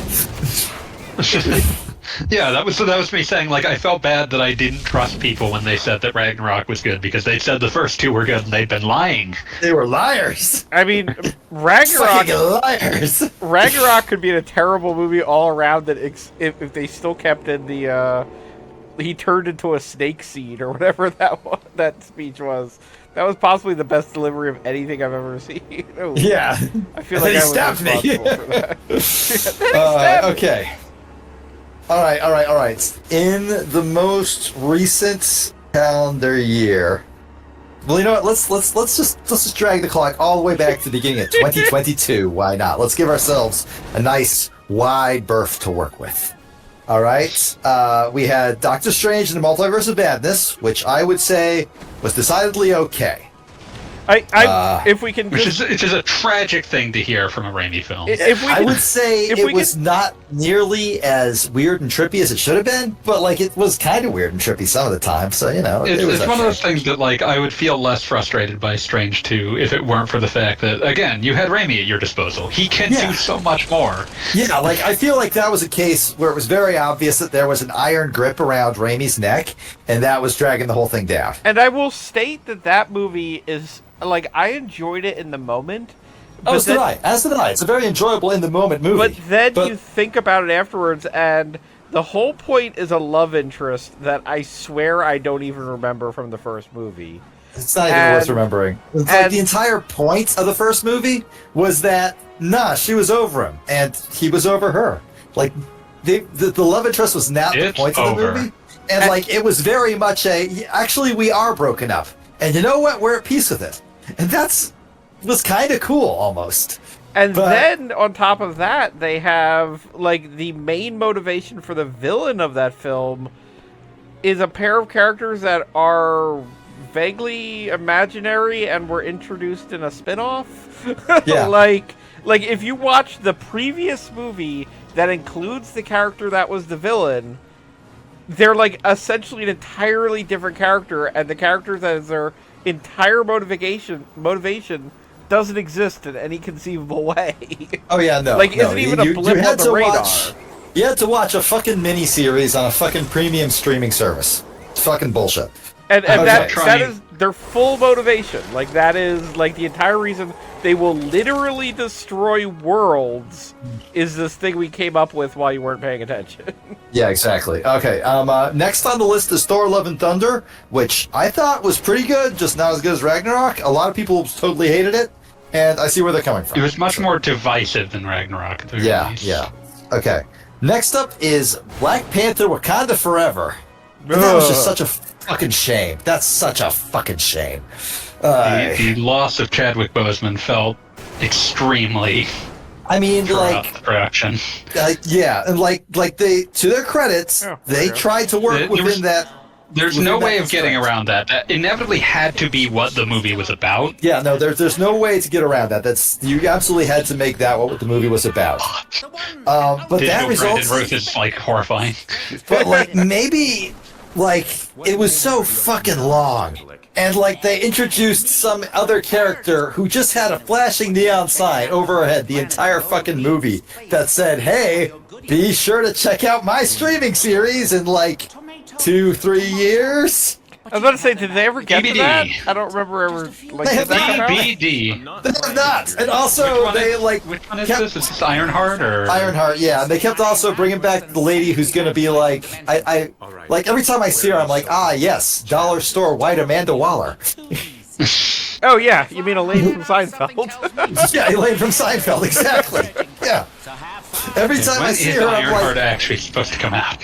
every time I see Elaine from Seinfeld, I'm just like, you're Elaine from Seinfeld. You are fucking hysterical. What are you doing here? They are wasting you. Get money, get paid. She's probably just like walking in there like, yeah, fucking make that money.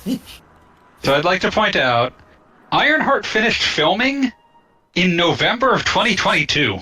Jeez. Good As far as I can tell, they have been. It still does not have a projected release date. That is a fucking long time. Like, especially considering that the actress was like oh god, like she was playing a 19-year-old, but she I was was about to probably say like she's gonna 24. age out of the role. Yeah, she's gonna age out of the role before they fucking show it. Like, okay, granted, if it's a Disney production, there is a reasonable like chance that they needed to film it that far in advance just so they could apply CGI to it. But also the CGI in their Disney Plus shows sucks a lot of the time, so I'm not sure why that would be the just preventing requiring factor. too much too fast. God, okay. Well, and so, also I will just state that the Disney Plus shows are like 90% Surf Dracula by volume. So oh, absolutely. Oh yeah. That show is probably all about her building her stupid little suit so it can show up. This in is the thing, final though. She episode. has like the maximum version of her suit because Yeah, no, but Wakanda that's why they have just to gave go it back her. to They just handed it to her. They have to go back to Right? the beginning to explain how she got smart. Like you need to see her like I don't know. She became a surf It dragon. doesn't Yeah, need to be a fucking prequel. Like, she needs like to my take some assumption- tests. And, My like, assumption was okay. One of the things I liked a lot apply about Black to Panther. MIT. One of the things I liked a lot about the like original Black Panther movie was that they had already gotten who Black Panther is out of the way a movie ago, like in fucking Captain America: Winter Soldier or whatever. No, Civil War. Yeah, that was the one. Civil War. Yeah, because they'd already done his like entire fucking backstory there. He had like, oh, the dead parent. He had the I'm putting on the suit now. That was all out of the way. They could just make a fucking movie. So I would assume that, like, in Wakanda Forever, the entire idea was, oh, we got all that shit out of the way. Now we can just have you do stuff. Are you telling me they're not even going to do that? So looking at the so the release section on Wikipedia is incredible because it's just like a number of cited bits of speculation. Ironheart will be released on Disney Plus and will consist of 6 episodes. A filing for the first episode with the United States Copyright Office indicates an approximate release of September 3rd, 2025. It was originally scheduled to debut in late 2023, however, by February 2023, the series was unlikely to premiere that year, as Disney and Marvel Studios were reevaluating their content output. In May 2023, it was reported to be releasing in 2024, but was removed from Marvel Studios' release schedule in September 2023, with the Writers Guild of America and SAG-AFTRA strikes affecting the series' ability to be completed. It will be part of Phase 5 of the MCU. There is nothing there that is actually indicating a release other than an implication to the trademark office that it better be out by September 3rd, 2025. Jesus. Okay. All right, next on the list. Ant-Man and the Wasp, Quantumania. I didn't hate either of the Ant-Man movies. And Ant-Man and the Wasp was, actually kind of cool because, the first movie, they kept saying, boy, isn't it weird that we're having this rando do it instead of the girl who's way better at it, right? So, Ant-Man and the Wasp sort of corrected that a little bit. It turns out she is way better at it. Let's let her do stuff. And then Quantumania still keeps the Ant-Man and the Wasp, name. The Wasp had, 3 lines. She was not in that movie. She was. It turns out that something there were issues with this actress. She had less lines than Bill Murray in a weird space jacket. I also were there issues with the actress? Did she do something terrible? I want to say she was like another anti-vax lady. I mean, that's what the lady in fucking Black Panther: Wakanda Forever turned out to be. She's like a hard right weirdo. Yeah, let me double check, but because I remember I think she was played by Evangeline Lilly. Yeah, Evangeline Lilly. Looking for Evangeline Lilly. Scandal. Anti-vax. Okay, yeah. She posted in 2022. She posted. This is anti-vax rally photos. Yeah, she posted a photo on Instagram showing that she had taken part in a march against the COVID-19 vaccine mandates. Nobody should ever be forced to inject their body with anything against their will. Oh yeah, she's just an insane person. Okay. And yeah, she. You know how insane. She also urged Justin Trudeau to meet with the Canada convoy protesters. So. Oh God, those guys. Those dumbasses with the trucks and the people hacking their CB radios to play Ram Ranch. Yes, those guys. So yeah, no, like that kind of crazy. All right. Okay, so next on the list is one that I feel is actually, we'll all be like, ah, yes, the good one. Guardians of the Galaxy Volume 3. Yeah. Yeah, Remember how that almost didn't get to happen? Yeah, because Wait. they fired James Gunn because of I fucking forgot about that. Yeah. Matt For like fucking 5 minutes. And that's how we got Yeah. Suicide Squad. Yeah, So we got the Suicide Squad, and that's what ended up paving the way for the new DC plans. Yeah, like that gave us Peacemaker, the Suicide Squad, and everything on DC's slate in the future. So honestly, we kind of made out like bandits on that one. Good job, Disney. Could have been a lot worse. Yeah. Okay, then on next list is the Marvels, which I mean, it's the Marvels. It got plenty of way too much hate from like the kind of It absolutely got way too much arguing in hate. bad faith. It's mostly just a boring movie. It's not even a boring movie. It's a movie that peaks in the first 20 minutes with a genuinely great little scene where anytime any of them tries to use a big move, they accidentally switch places, which is a dumb little conceit, but it's a shitload of fun because all of a sudden the guy they were punching and themselves are in somebody's living room now, and you know it's got this chaotic energy to it that's just kind of wonderful. And you watch it and you're like, oh man, I'd really like to see them like do an entire big blowout third act fight with this. No, they fucking don't. Doesn't happen. There's nothing. And they also kind of blew that on the preview, didn't they? Like, I mean, the preview just was like, oh, they changed places, and you know, it's not. You're allowed to say, hey, that's the conceit of the movie. In the preview, I'm not gonna hold that. I'm not gonna hold the gun to their head for that one. Oi. Coming in 2024 and 2025, we have Deadpool and Wolverine, Captain America: Brave New World, and Thunderbolts. I don't think any of those are going to be good. And I hate to say it, but Deadpool and Wolverine, the way they are promoting it, really feels like, here's some people you recognize. Remember that? Yeah, You're gonna love it. You're trying way too hard. Here they It's are. doing a lot of that, especially since the Wolverine in Deadpool and Wolverine is very explicitly not the Wolverine you know. It's not. They're really building it around this notion of like, you just really want to see Ryan Reynolds and Hugh Jackman hanging out. And Yeah. I'm gonna be blunt. Yeah, sure, I kind of do. Which is why the second trailer was so weird. The big reveal trailer, or whatever, was so weird to me because it seemed like it was full of serious. Oh, this is the fucking fate of the universe shit in it, and I'm just sort of watching it and going, guys, it's Deadpool. Did you not read the assignment?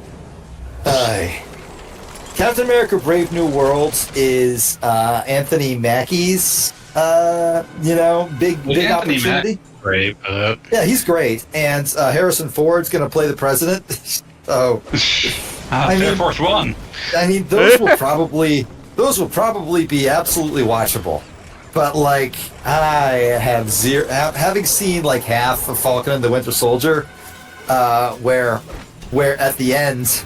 Anthony Mackie says to the senators, hey, you have to try harder and listen a little bit. Now I'm gonna go do some more crimes. And That's like where bipartisan, baby. they took a sort of big swing by saying, oh hey, turns out we made a bunch of Captain Americas against their will, and they were all, just black Americans being forced to do shit. We did the Tuskegee experiment. We did the Tuskegee Airmen, only it was worse. and then at the end, they fixed it by adding a statue to one of those guys at the Captain America exhibit. Hooray! We did it, guys! We solved racism! Yay! I always knew Disney would save racism. But the fucked up thing is, I get the very distinct impression that the guys writing that shit and Kevin Feige all were like, yeah, nailed it. We in fact have solved racism.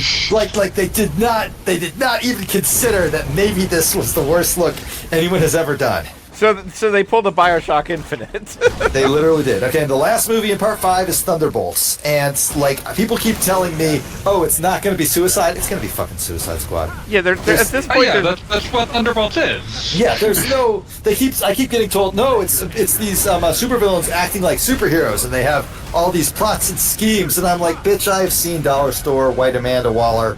It's going to be a Suicide Squad. And that is what the Suicide Squad is. Yeah. Well, no, the Suicide Squad is literally just, hey, here's a bunch of Z-tier guys. We're gonna feed them into a wood chipper. And also the other side of that That's kind of what Thunderbolts is supposed to be as well. and the I other, really hope so. the other part of that is that Thunderbolts, like, it works in the comic because there's, like, you don't know the entire premise from the very moment it's said.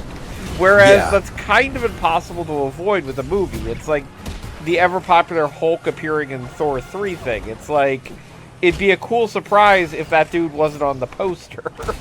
I mean, like, I don't even mind, like, being, like, knowing that something cool is going to happen in a movie. Like, that doesn't really bother me that much. But, like, here's the thing about Thunderbolts for me. I think that Disney in particular lacks the strength of conviction James Gunn has when it comes to to putting beloved comic book heroes into wood chippers.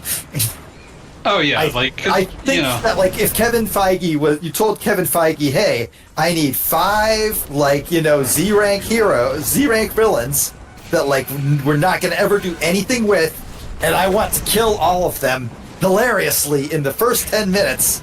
Kevin Feige would be like, what? No, that's not how we do this shit. We respect every single one of these guys, and every single one of them could absolutely hold the tentpole movie.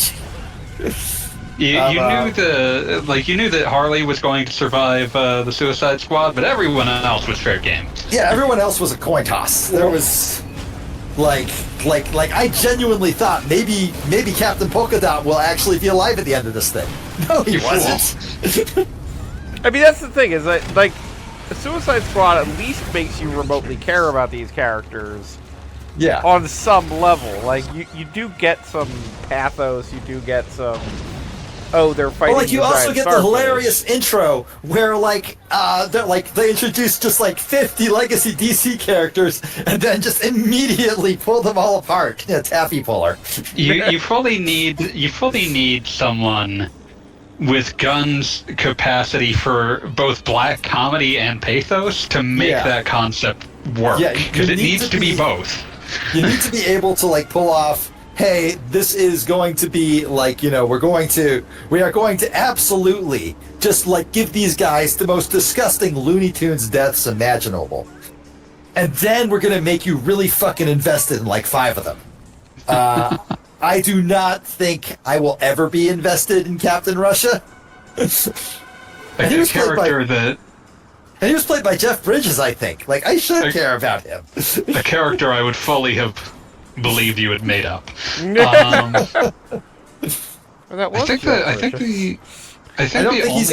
think that's actually his name. Fucking who's Jeff Bridges? Was it Jeff Bridges? I think the only character I'm actually the only Marvel things that I'm super invested in at this point are Spider-Verse Across the Spider-Verse Part 2 Beyond the Spider-Verse, I forget what it's called now. And what's this? Oh yeah, the Blade game being made by the developers of, like, Prey 2017 and Dishonored. Okay, I was wrong. It was Alexei Satova. Alexei? Okay, but is that his character name? That's his character name. Okay, who fucking portrayed him? David Harbour, not Jeff Bridges. David Harbour. Yeah, Jeff Bridges was an Iron Man. Yeah, I got him mixed up. Hold on. Was David Harbour also Santa Claus in Violent Night? Yes. Hell yeah! Hell yeah! That was such a fantastic movie. Fucking yeah! I love that movie. And I'm not one for, like, gratuitous violence, but that was just the right amount. What a film. That's just amazing. Okay, alright, okay, I'm looking down, like, the list here. Bucky Barnes, so the Winter Soldier, right? Okay, sure, whatever. Ghost. He'll survive. Do you remember Ghost at all? No. Okay, neither does anybody else. She was the bad gal in the second. She was the bad gal in the second Ant-Man movie, but not really, because the bad guy was really Walton Goggins as, like, a Home Alone villain. Which, absolute waste of the character. Walton Goggins is great at sociopaths, but he's also really good at, like, goofy comedy, so, I'm sure he had a fun time. John Walker / U.S. Agents. Anybody remember him at all? U.S. Agent. U.S. Agent. I would assume from one of the Captain America things? Yeah, no, he was like the guy who was the bad guy for 20 minutes in Falcon and Winter Soldier. Oh, wow. Who then was turned into the good guy after he beheaded a dude on camera in Main Street. So, like, what the fuck, guys? Okay, it's so a bad show. Incidentally, for some reason, I can't pause or bring up the map. I think the game is frozen, maybe? Probably, quite possibly. Not certain. Okay. Might be time to move on to the next one. There is no next one. It's Superman all time. It's all Superman all the time. All right, wait, all right, all something right. just happened? So I had missed the beginning of this particular part of the conversation, but I was will going say- through the people in the supposed Thunderbolts movie, which is going to be very bad. Oh, okay. I don't know squat about that. Yep, But you don't need to. as far as Suicide Squad, I was very sad. Like, I'm glad that John Cena got his spin-off show and all that stuff. But Oh I yeah, was this very, nigger fucking ruled. I'm very sad that they killed off Rick Flag. You gotta Not because I have any actual character, and any real connection for the character, but because Joel Kinnaman is just fucking awesome. Oh yeah, no, he was great. Fantastic actor. He was great in the role. Incredible pathos. Like, I genuinely cared when he died. That was kind of amazing. Well, he was also really, really, really good in Altered Carbon. So I haven't seen that one. the first Might need to- season. Might need to check that out. The second season kind of loses a little bit, but the first season is amazing. Again, I don't know the actual story beyond the show, but thank you for letting me have my Joel Kinnaman worship moment. Anytime. It's what we do. Okay. Yeah, I'll just restart here. I'm actually enjoying this game, so we're not, quitting for the night. Yes, you are. You're done. Did you at least get to save? I have you. no idea. This might not be the era where there's, autosave, but I literally could not pause, so... We'll be right back.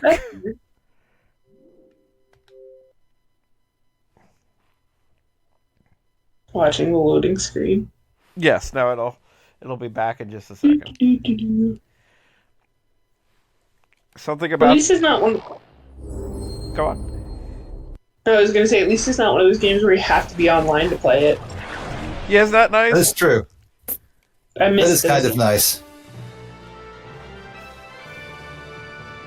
I like that some of these logos are in standard definition, and then it goes to widescreen, or standard aspect ratio.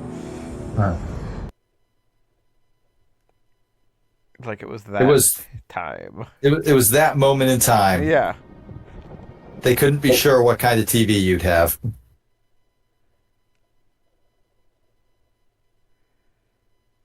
Let's be fair, they still don't. You might Still be playing can't. this on a cell phone. They don't know.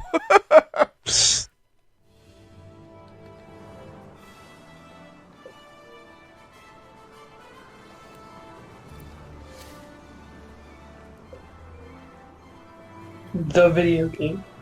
Thus, videos game. Yeah. It says I've only played for 8 minutes. Oh no! But it's not like Superman accomplished anything. Oh, do I have to do the fucking Mongol again? Yes! Yes! Ah, Return to Mongol! Oh, fuck you, game! I gotta do this bullshit. Mongol time, baby! I want to get back to the city. Somebody remind me to save. You don't deserve the city, you deserve Mongol! Welcome to War World! Population bitch! It's you! You're the bitch! Okay, so note to self, auto-saving is important to Superman. But clearly it didn't auto-save. That's my point, is that it would have been nice if that was a feature. Particularly in a game that decided to glitch out, like, whatever. How far are we into the stream? Has it been an hour? It has been... Almost 2. It has been almost 2 hours. Wow, Yeah, it's 10 o'clock. This game's actually good. Wow, what the fuck? I mean, like, it's not good, but it's like a game I could conceive of playing. It's acceptable at times. You don't immediately hate it. Yes. We're gonna have to fight that stupid big guy again, but like this is like this is, I might say this has been my favorite of the Superman games we've played. Cause like, fucked up if true. I mean, it's true, but it is fucked up. Fucked up. Like, cause there was the bullshit like Death and Return of Superman, which was playable but like infinitely boring. And like the NES the Sunman was pretty good, but it was kind of trite. Like, it was like a lesser action NES action game. And Superman 64 was just brutal.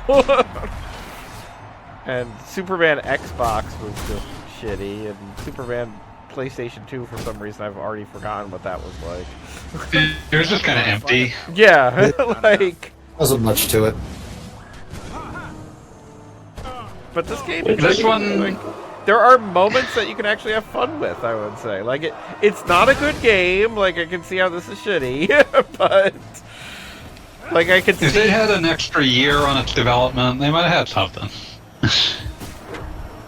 And I think this is like the last Superman game where you really just get to have what I would envision as a Superman game. This was the last real attempt that anyone's made at such a thing, yeah. Yeah, Yep. after this, it's all Lego and groups and whatever. You'd think that they would have tried something post Batman Arkham, but nope. I mean, I do feel like Batman Arkham was 100% a Batman game that they would never figure out how to adapt that to Superman. I don't mean in terms of like, oh, they should have just made a Batman Arkham, but with Superman, I'm saying you would think that after Batman Arkham, the thought process would be we should find someone we should put a similar caliber and budget behind a Superman game. Fair. You would think that would be an idea that someone would have. Yeah, no, I can't disagree with that. It's just Instead, someone made Gotham City Imposters. Oh, Lord. they determined what people wanted was more Batman. Yeah. Yeah, no, I was looking at Gotham City Well, Imposters Gotham City recently. Imposters isn't even really more Batman. He appears in like a cutscene. Just like Suicide Squad. the best you can do? God, that is so... Suicide Squad is so fucking disrespectful. Suicide Squad killed the Justice League. Has fewer players than the fewer concurrent players than the avowedly dead Avengers game that no one likes. That's amazing. And they literally just added the Joker. That should have moved the needle, but it didn't. No one even noticed. I didn't even hear that happened. Yeah, I actually, only know because I watched a video about how badly it was doing. That was like half Joker footage. and I know because I was literally just looking it up to see if there were any interesting characters in it, and it was like Joker, Harley Quinn. It's like, yay, King Shark. It's like, oh, you lost me. Captain Boomerang. And King Shark's a shit. Fuck you if you don't like King Shark. King Shark would have been great in a game where he didn't have to just run around using a gun to play Destiny missions or whatever. If you like made a game that was just a King Shark game, that would be. I cannot imagine anyone not loving that. But that's like the Lego Superman idea. Like, basically, if you make a game about Superman, you're going to have flying, you're going to have frost breath, you're going to have heat vision, you're going to have X-ray vision, you're going to have all this crazy stuff. If you make a game about King Shark, you could have just like basically Hulk Ultimate Destruction, but with King Shark. And it would be like... That sounds sick as hell. The best-selling game of all time. But if you put him in a game where you can play as other characters as well as King Shark... You have to hammer King Shark into the square Yeah, hole. then King Shark is just the big guy. And, like, probably a larger target. Everyone else is odd job next to King Shark. To be fair, are we talking about King Shark from the Harley Quinn show or King Shark from the Suicide Squad movie? We're talking about the platonic idea of King Shark. So whichever one is your favorite. For the record, King Shark from the Harley Quinn show would just be the same King Shark, except every once in a while he has a hacking mission, which they should hilariously just make the hacking from the original BioShock for no reason. Also, I'm pretty sure it's canon that he fucked John Constantine. Oh yeah, Sure, why not? yeah. No, that was in War of Apocalypse or whatever. Play the PS2 Constantine game, Goggle Bobs. God, I should do Dark that. Keanu Reeves. I'm thirsty. I'll be right back. Yeah, no, I will say that the... Oh, that time he didn't get big? What the fuck? Is he I'm disgusted. getting big now? Or... What the hell? Okay, now Too he's big to get big now? Too big to get big? Okay, now he's getting big. Okay, but, yeah, there's an amazing moment in, like... What was it? Like, something like Justice League Apocalypse War or something, but...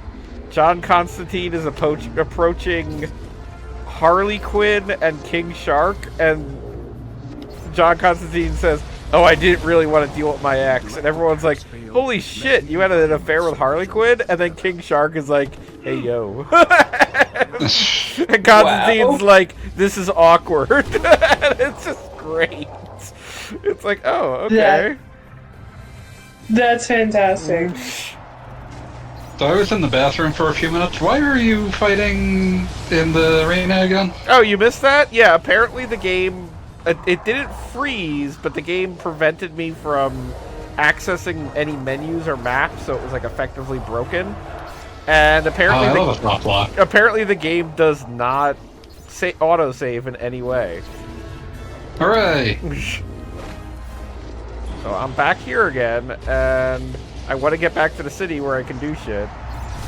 And this time you're just gonna do the same shit again, but you'll have fun doing it. Basically, I mean, like, I have no interest in making progress in this game. Like, I determined Mr. Mixixelplix in here, and he gives you the fetch quest, and Lex Luthor is obviously... And he looks horrifying. Yeah, well, I mean, everybody in this looks horrifying. Do you see Brandon Ruth here? Yeah, but he looks horrifying for different reasons than Brandon Ruth. Is that who that's supposed to be? Technically, yes. Yeah, because that was the movie this is based off of, but yeah. Brandon Ruth's great. I love Brandon Ruth. Agreed. Yeah. Don't worry, you don't need to go back for it. Yeah, it was a weirdly bad Superman movie. It was, like, it was trying to pay homage to, like, one of the best superhero movies, like, of its time, and a very distinct one for that matter, but it didn't pull it off.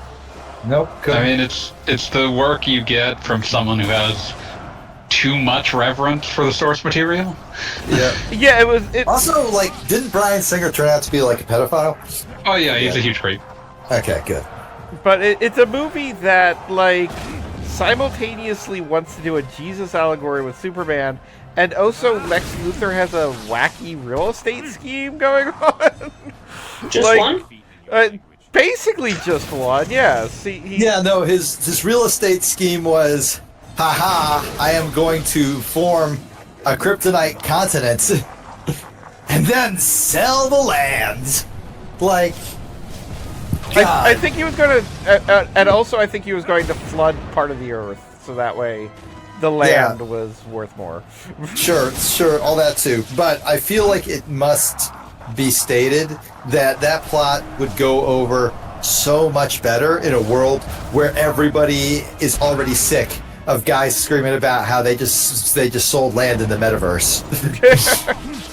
Also, you keep trying to chain these uppercuts, and it keeps being obviously impossible, and you keep trying anyway. I'm not trying to chain them, I'm just trying to get as close as possible to uppercut him again, because the uppercut... He clearly has invulnerability when he first wakes up. But the uppercut gives you the most, like, crowd-pleasing, which is essentially your health, so... I'm all about that. Yeah, I'm just saying, he clearly has invulnerability when he first stands up, so you're never going to hit that second uppercut once he's been knocked into the air. But I can damn well try. You a fool. So, talking about the Superman TV shows, after last week's stream where y'all were talking about the Superman and Lois Lane show, I've been watching Grimm, and I don't know if you're familiar with that. I have very vague memories of it. I'm reasonably certain there's an episode where, like, there are these cat people who are like, haha, we're the cat people, and we terrorize the mouse people.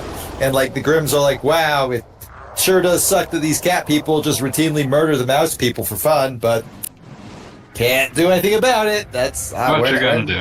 What you gonna do? And then at the end, the mouse people all go, hey, bitch, check this out. And, like, all just sort of, like, pile on top of each other and become an enormous super mouse. And I looked for that episode for, like, hours when trying to create Wrathcast, and I just couldn't find it, and I just gave up. When are you playing? Cool story. When are you playing all of the... Speaking of playing too many comic book games, when are you going to play all the games based on Todd McFarlane properties? All of them. I mean, I've got Spawn for Super Nintendo at the very least. Oh, that was made by Ukiyote. That's probably the best one. I think it is. I think that's a bunch of ex-Capcom people. There was a PlayStation one, wasn't there? There's a PlayStation one, Spawn the Eternal. There's a PS2 one, Spawn Armageddon. There might be... I can't remember if there's another Spawn after that. I think they pretty much gave up after that. But there's also like Spawn in the McFarlane. Xbox... There's a Spawn in the Xbox version of Soul Calibur 2, along with Necrid, which also counts as a Todd McFarlane creation. There's McFarlane's Evil Prophecy for the PS2. And that would basically be it. We would be out of Todd McFarlane-related paraphernalia. I believe you are forgetting that Spawn reappeared in Mortal Kombat X? 10? Yeah. Also in Soul 11? Calibur 2. I already brought that up. Okay, yeah, we covered that with Necrid.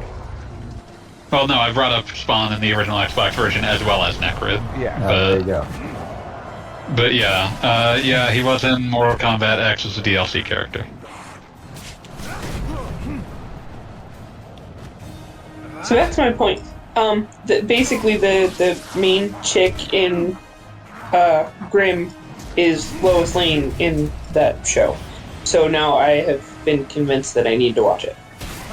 I don't agree with that. It's a bad show. But most shows are bad shows. Okay, well, alright.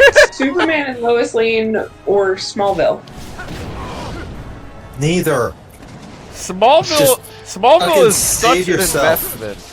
Because I mean, okay, Superman and Lois Lane had a pretty... You're talking about, like, the recent one, right? Like, from a few years back? That, like, supposedly has a last season cooking, but God knows if it'll ever actually show up.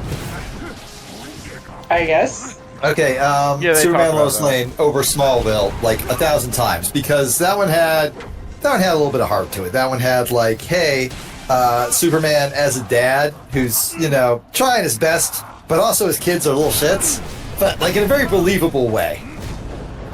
So sure, that over Smallville any day of the week, because Smallville fucking sucks. Also, well, I will say that Smallville, you could kind of get a taste of it with, like, the first season or something. The fact that it runs for, like, 10 seasons is a crime. Appalling. Like, the whole point of it was that it was, like, a prequel Superman series, and it just never ended. And they introduced basically every character that Superman would ever meet in his adult life. Like Batman's just, like, hanging out.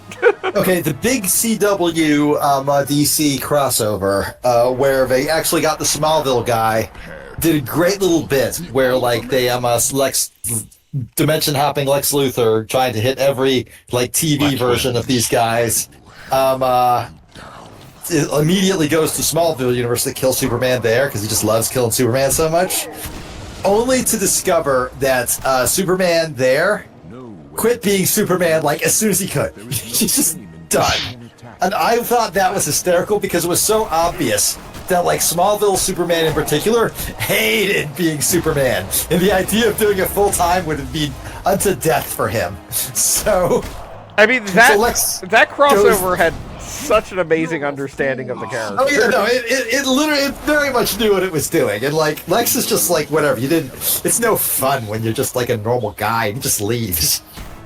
Yeah, And also that whole crossover had possibly one of the best moments of characterization of Lex Luthor I've ever seen, which is that Lex Luthor obtains the Book of Destiny, which the Book of Destiny contains the whole of everything that has ever happened, so it's infinite knowledge. And Lex Luthor holds it and reads it and says, wow, on some universes, Superman is just dumbass named Clark Kent. And can you believe that?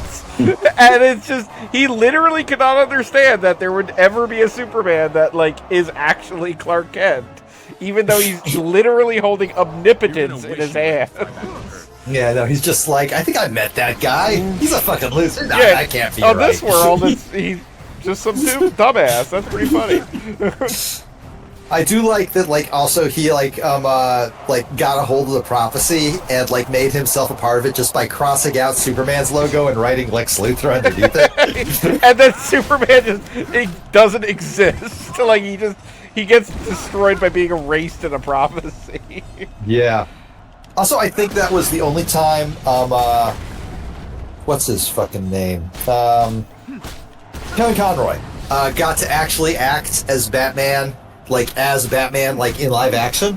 Yes. And a lot of people said, oh, well, it wasn't a great showing. He was, like, in the super huge, like, all titanium bodysuit, and, like, he turned out to be a dick. But, like, you look at, like, any of the interviews and stuff, and Kevin Conroy just had an absolute fucking blast doing it. So I say it's good that he got to do it. He was clearly having a lot of fun. He got to do it, and it was obviously, like, that was one of his last appearances. Yeah, no, he is a mortal man. Yeah, he is a mortal man. So it was really good that he got to just absolutely chew up the scenery as old Bruce Wayne in a mech suit for 20 minutes. Although I will state that is... I know we want to talk about Marvel being peak comic book and, like, making all the same problems as the original comics, but DC Universe did actually, at least at the time that it came out, the majority of the Crisis on Infinite Earths crossover was, like, on Netflix, but distinctly the Batgirl episode, which is, a full hour of the show, Max. was on HBO Max, yes. Yeah, no, so it's the classic statement of, like, oh, they've got a crossover series, but this one specific issue is impossible to find. Like, good job, guys. Yeah. Comic book companies just inevitably do this to themselves. They can't not do it to themselves. I mean, it's they just absolutely have to. Over and over again, they make the same mistakes, and it's like, well, I'd really like to enjoy this, but you made it impossible. Thanks. Ain't capitalism grand? It's Pretty much. beautiful. Beats me in my own arena, Superman. But it's weird because they're also bad at it. Yeah. Well, it's because, like, that's the thing. We're talking about Marvel, and, like, end of the day, there's, like, 70 different articles you see where it's like, oh, Marvel isn't making more money than God anymore. What could have possibly gone wrong? They And it's overplayed like, their fucking hands. Everybody knew this. They had an excellent story that ended, and then they were like, coming up next, the Eternals. And it was like, well, Here's the dead horse we will continue to beat. yeah. Yeah. And it's also a major Theseus's ship situation, because if you take the most recent, whatever's going to wind up being the Avengers, and Oh no, that's the thing that's, like, beautiful about current Marvel to me. Nobody knows who the fucking Avengers are anymore. Right. And it's like if you showed somebody Avengers 1, like, they all join up, and there's Hulk, and there's They are on a team. Iron There Man. were 4 A-listers that made up that team. Yeah. Yeah, there, you got Hulk, you got Captain America, you got Iron Man, and you got Thor, right? That's all you need. You're good. You're stacked. And you to a also have, lesser like, extent, some Hawkman guys- is around. There's some guys they also hang out with, and they're fun. They have a Like, little bit of flavor. you don't care about what a Hawkeye is, but you can tell he's got a bow and arrow. That's what matters. Yeah, he's fine. It's he's a wonderful ingredient you can toss in, but you don't need him. I like the statement of he's fine. Yeah, he's acceptable. He's alright. Just toss he him in there. exists. Jeremy Renner, I think, is able to walk again now, so good for him. But Good for him on that one. I don't think he's going to be playing Hawkeye again anytime soon. I thought he was pretty much done with it, because honestly, between his Disney Plus show was about him basically training who is going to be the new one, right? He wasn't handing the mantle off, but there was somebody there to take the mantle. And then the real life actor Jeremy Renner had a snow cap, which is essentially a bulldozer, roll over his body and break 90% of his bones. There's a lot of bones to break. Yeah. We're not in favor of that as skeleton fans. Yeah, no, it was absolutely terrifying. So the fact that he's alive is a miracle, but I don't think he's going to be doing serious, you have to train and take steroids for 4 months action movies for a while. No, but even beyond that, just it seemed like he was done with the role. General direction of the Disney Avengers. Characters he was pretty much done.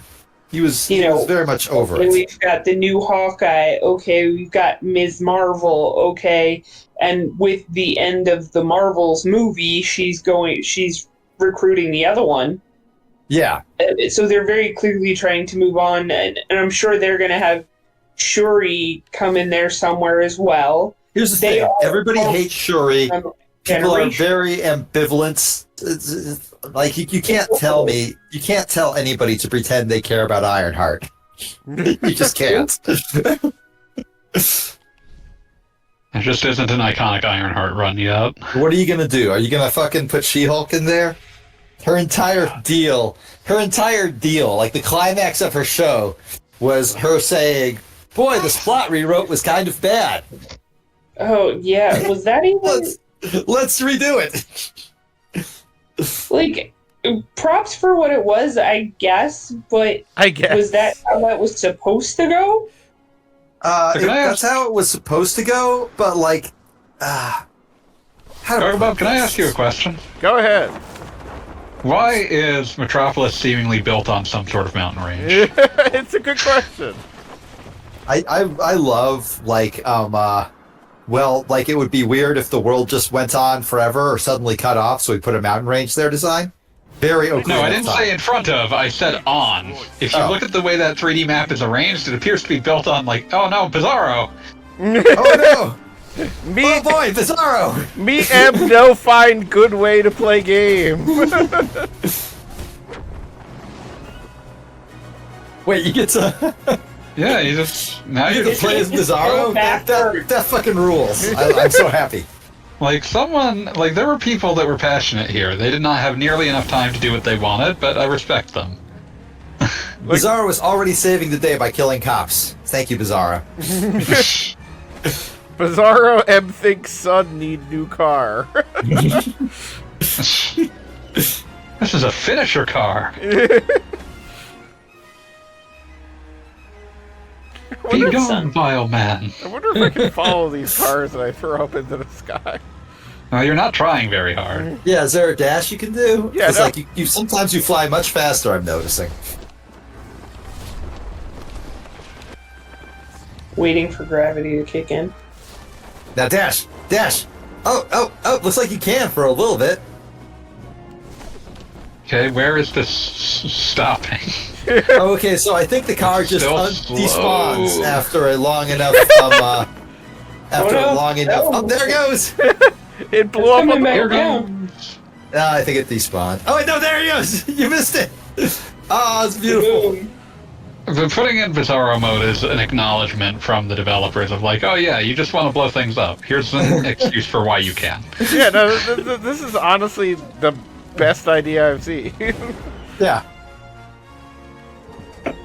Oh, they got the devs just went, okay, we told you not to, but we gotta give you something, man. Yeah, no, you don't even have a health bar now. It is just straight up. Yeah, you just break things. And also, Bizarro has his own walk cycle. That's great. Oh, I gotta see this. Oh my god, that's beautiful. He's a hunched over little weird man. That's Bizarro. Oh, fucked up little guy. You're so gross and fucked up. Yeah, Everything sucks so bad. Bizarro You're could the really only one who can make it suck less. He could really wreck Elden Ring. The lands in between would not be ready for him. We should let him. Fucked up little man. I love that post so much. It's an all-timer. Oh, dude, they even... It's... Oh, wow. Oh, that's hilarious. Okay, so he's got frost vision, like Bizarro. Obviously. He's Bizarro. And he's got heat breath. Okay. But instead of the maximum breathing things out, is like... His breath is like a tractor beam. This is awesome. That's good. They really put some thought into Bizarro. They were cooking. They were cooking. They were cooking with this. Okay, yeah, this game is better than it had any right to be. I am certain that if they had the time and budget they needed, they would have made the final boss not a tornado. If this had had an extra year, I think they would have cooked. I don't know why Bob's Big Boy is here. Big Boy, no! Not here anymore. He's gone. Critical existence failure. Oh yeah, and you don't even have a power meter like Superman does. You can just do whatever he just you does want. whatever. Yeah, no, there's no health. That would be there's against no the power. point of playing as Bizarro. You just came here to blow things up. It was just, what's the lore-friendly reason to blow things up with Superman's powers? I mean, I've said before, I think the ideal Superman game would be Superman stuck in Bizarro world, because then you have an excuse to just whatever. The Bizarros love it when you blow things up. Yeah, no, they're all be like, yes, this is the best. Well, no, they would all be shouting, "Oh no, me live there!" But they'd also be cheering like raucously. Me hate this. Oh no, Me hate the this. worst enemy live there. Hello, Superman. Hello. What's wrong, I think my Bizarro? favorite version of Bizarro is the one that showed up in one of the few comic books I actually read, Emperor Joker. Oh yes. Where everything he said was like a double, triple, or even quadruple negative. Everything he said was just like so many negatives that it was like pointless to even try and like fake puzzle it out. If memory serves, Emperor Joker was a period of DC Universe where they were trying to be very serious, and they had made a big deal about the fact that like the goofy Golden Age characters will never return. We've rebooted the universe, but we're not doing Bizarro again. We're not doing, and then they were like, "Hey, here's Emperor Joker. Let's just do everything." Yeah, because like that, my memories of reading that were basically just actually all that stuff rules, and we're just gonna go completely ham with it. Yeah, no, that's basically what they determined. Yeah, like the entire idea of Joker just like becoming a god essentially, and then just everything he does just being like completely stupid was just wonderful.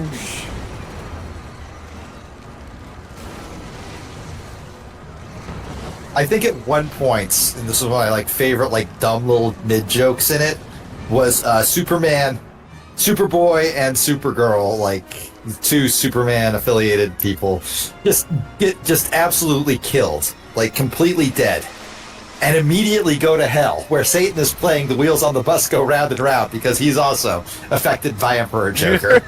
And his like explanation was, well, you know, he's basically controlling the universe, and like, yeah, I could resist, but I'm willing to work with what the hand I'm dealt.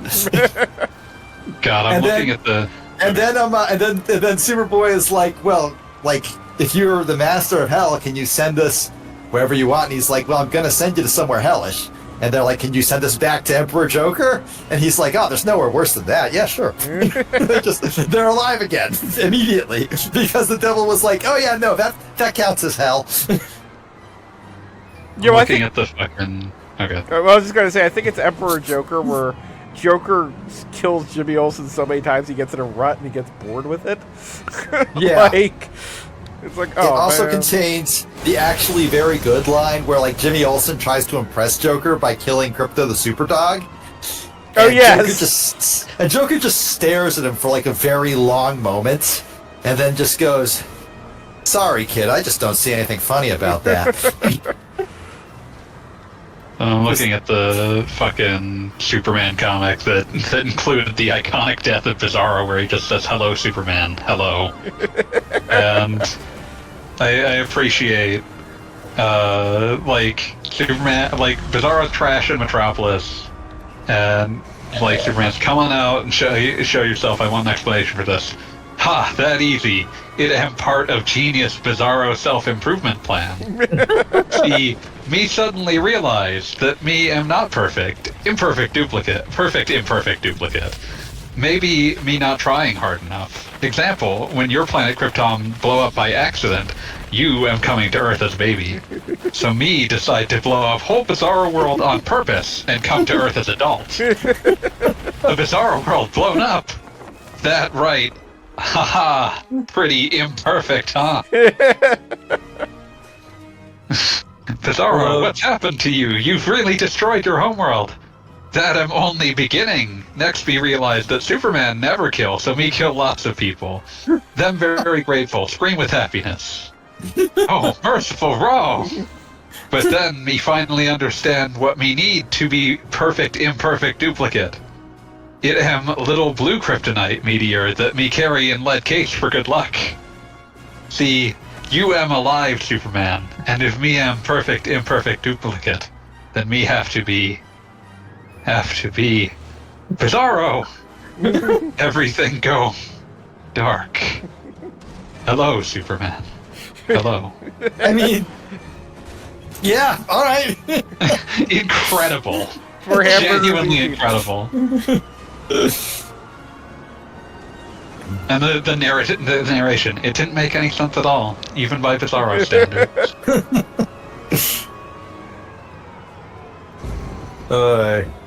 It is getting close to 11, and I had quite the day, so I'm probably going to sign off soon. Yeah, I'm just kind of fucking around with Bizarro. I don't think, like, I'm just trying to see if there's anything more in this city that is to be seen. Destructible. Yeah, yeah, you can go down to these other, like, sections of Metropolis that are, like, further down the mountain.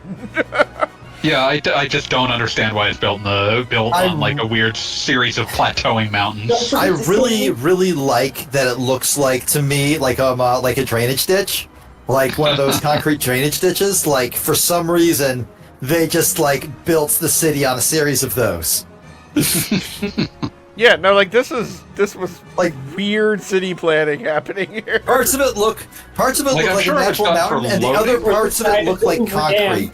And it's, like, I'm sure it was done for loading purposes, but it's super weird. It's super weird, and that gives it this unique look all of its own that I kind of totally dig. Can you imagine being like, okay, so like this is like, these are like residential buildings, and so you could just leave this building and just walk over and it's a 7,000. Superman, we've got another jumper. Like, holy crap. Like, I mean, like, I remember when I was in Athens and, like, looking down from, like, the mountains, which, to be clear, it's not easy to get up there by accident. No, but just, like, the idea of, like, constantly being at this elevation and, like, maybe somebody should install a guardrail. Well, how tall is that, curb there? Well, I mean, the fact that you called it a curb because that's the only word for it. I mean, like, these buildings are theoretically just, like, traditional people-sized, so Bizarro is not Big Zorro. Right, so get him to walk for a minute. Yeah, so, okay, you can at least just leave the building. There is, like, kind of a wall. Oh, wait a minute, it looks like there might be... That's a much taller wall than it appeared to be. Yeah, no, okay, so I mean, it isn't just... bearing in mind that Bizarro is also super hunched over. Yeah, well, I mean, like, this is... not too bad. Right, but that is a decently tall wall. Yeah, like if we bring over this car. Yeah, like teenagers would be scaling that all the time. Well, oh yeah, well I mean, like, definitely you'd be making out on there and like being called a nerd because you don't want to hang out on the edge. Graffiti, what? Yeah, definitely. God, the graffiti on that wall would be amazing. So let's see. Like there would be tons of like little tiny tags near the bottom, but like way up at the top there would be like one of those like guys with the balls to like tag an entire train start to end. Absolutely fucking beautiful. I mean, one of my favorite things in my local that I drive by is somebody tagged the entire side of the wall with Halloween graffiti right around like October. That's and wonderful. There were like, you know, like movie monsters and like Chucky and Freddy and stuff. And then the following like month, they tagged over it and left like kind of the faces, but made everybody Christmas themed. So That's like beautiful. Like Jason with like and like the one like main guy who I think is like a caricature of an actual human being is like now wearing a Santa suit and like has like a beard tagged over him and everything. That's fantastic. I really thought they were going to keep that going, but now it's just been Christmas for 2 years. Well, you know. They did Halloween, they did Christmas, and then nothing ever again. That's a lot of work. They got enough. But the They did Christmas it a was good second. stuff. Yeah. I can pick up this giant toothpick. Yeah, I gotta say, like, for being kind of a shitty Xbox 360 game, this is, like, I mean, the graphics have issues, but, like, this isn't bad. Like, You there were was casting a developer who traditionally had a football game to make every year, and it was, in fact, in the process of continuing to make football games for this game's entire development. Yeah. And you told them that they had to make an open-world Superman action game, and they had to do it on a horrible time crunch and budget crunch. About as well as you could expect. There was this post I saw circulating like yesterday that was, okay, the actual game ranking system is this. 9 out of 10, okay, but someone offered a score. 8 out of 10 is perfectly mediocre. 7 out of 10 is perfect. And 6 out of 10 is true sicko shit that like will get you so hard because it understands. This game is 6 out of 10. Just absolutely amazing. Can't believe it exists. yeah, no, I mean, this, there's a lot, I mean, like, I had heard all the same reviews that Fanboy had, wherein, like, the final, I didn't remember the final boss being a tornado, but just basically, they've got this interesting health system, and other than that, the game doesn't do anything interesting. And, like, I don't know, I mean, I understand. This was what was in vogue for superhero games at the time, but no one was doing it with Superman, and that has some value. And, would I play this over that one, like, Spider-Man You played over game? the 360 Hulk game. Which one Spider-Man game? Because there is a Spider-Man game that I would definitely play over this for the 360. For 360, shit. The one I was thinking of was Ultimate Spider-Man. I love Ultimate Spider-Man, but the one I was thinking of for like as a contemporaneous, well, relatively contemporaneous game. I guess Spider-Man 3 came out on the 360 about this time. Yeah, which no, was I was basically Spider-Man 2, but more so, but like worse. also less well remembered, bit worse. Yeah. It's significantly worse, but broadly what I was saying was that the sicko shit Spider-Man game for 360 is Web of Shadows. Okay, that one. Yeah, I've heard of that one. Someone was like, what if Spider-Man had a morality system represented by red suit versus black suit? That's hilarious. What if Spider-Man had a boss fight with Wolverine, where Wolverine was basically just spending the entire time, like, would interrupt the fight repeatedly to ask Spider-Man trivia questions to work out whether you were really Spider-Man? That sounds like something Wolverine would do. At least one of them, if you got it wrong, Spider-Man would quip that that's not even on his Wikipedia page, which at the time it wasn't. God, that's perfect. Yeah, like Web of Shadows is a super buggy, weird game, but also it owns super hard. I mean, shit, yeah. And that is like the evil ending of that game is you becoming like the weird, like fucked up symbiote king of Manhattan. Awesome. as the entire world has been, as the entire island has been infected with symbiotes, and your turn to evil is fully represented by your choosing of Black Cat as your evil symbiote queen. That's good. Yeah, I can see it. It's another one where it's like that's fully a 6 out of 10 real sicko shit. Absolutely. You spend the entire like tutorial, like the first section of the game that's like mostly tutorials. You're just hanging out with Luke Cage. I mean, Like, that game. That's fucking awesome. That rules. All right, it is almost 11. I am going to start heading in the general direction of bed. Thank you very much for stream, Goggle Bob. You're welcome. Yeah. See you next week. All right, peace. When are we And- playing Web of Shadows? I mean, now I kind of want to. I love that game. Does it have a Like, code it's where I not can play as amazing. Bizarro? It doesn't, but you do get the black suit and the red suit, and they do play distinctly, which was rare at the time. Yeah. No, I mean, like that's the thing is I was so impressed with the fact that Bizarro has different powers from Superman because, like, I very much expected it to be To just a be color swap. a model swap, yeah. And maybe a few But, yeah. animations that makes Bizarro run around like a little gremlin. I But like yeah, my gremlin. no.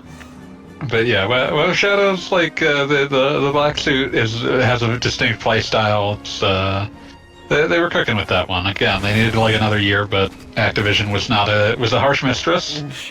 Its developer Shaba Games was shut down immediately afterwards because they had initially been acquired to produce Tony Hawk games when Tony Hawk style games when Neversoft was busy, and that was no longer a profitable venture, and so they were put on this Spider-Man game, and they made like a truly wonderful, deeply stupid Spider-Man game, and then they were summarily murdered.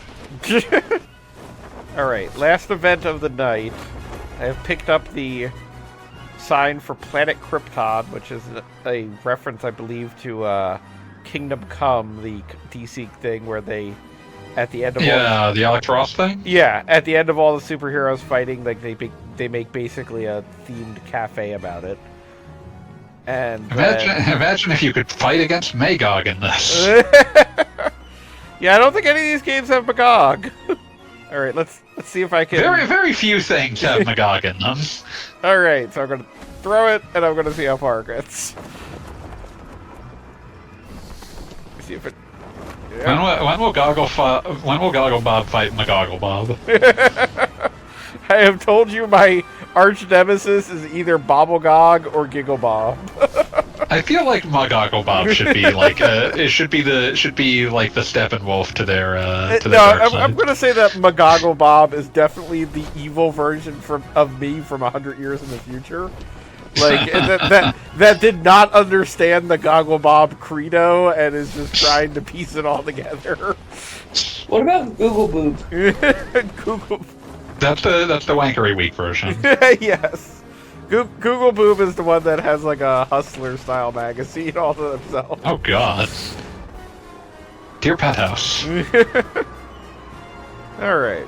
Okay, so we've had fun as Bizarro. Yeah, now this has easily been the most fun Superman game of the night that we've It's been the most fun to watch. Yeah, no, I mean just shit has happened. Like it's like I Turns out I wasn't as sleepy as I thought. we're still wrapping up. Damn, really? You missed out on discussion of Magoggle Bob. My God. The idea of there being a Magoggle Bob, because Magog is like just an ancient pagan deity, right? Kind of. Well, it was also a reference to Kingdom Come's villain. Ah, yes. I think that's like what Kingdom Come's villain is named after. Seriously though. Yeah, no, Magoggle sure. Bob. Really? No. I could take him. I would fuck Magoggle Bob up. In 100 years, you'll find out. You couldn't get into the phone booth, so you blew it up. Yep, but now Bizarro is just very bad at using his fire breath. People are not doing well with that. Alright, well, we're wrapping up, so have a good night. Next week will be Justice League Task Force. I did forget that existed, but I would have Not Task Force Heroes. I would have remembered by next week. And that'll be that. So everybody have a good night. And in the words of Bizarro, hello. Hello. Bad morning, everybody.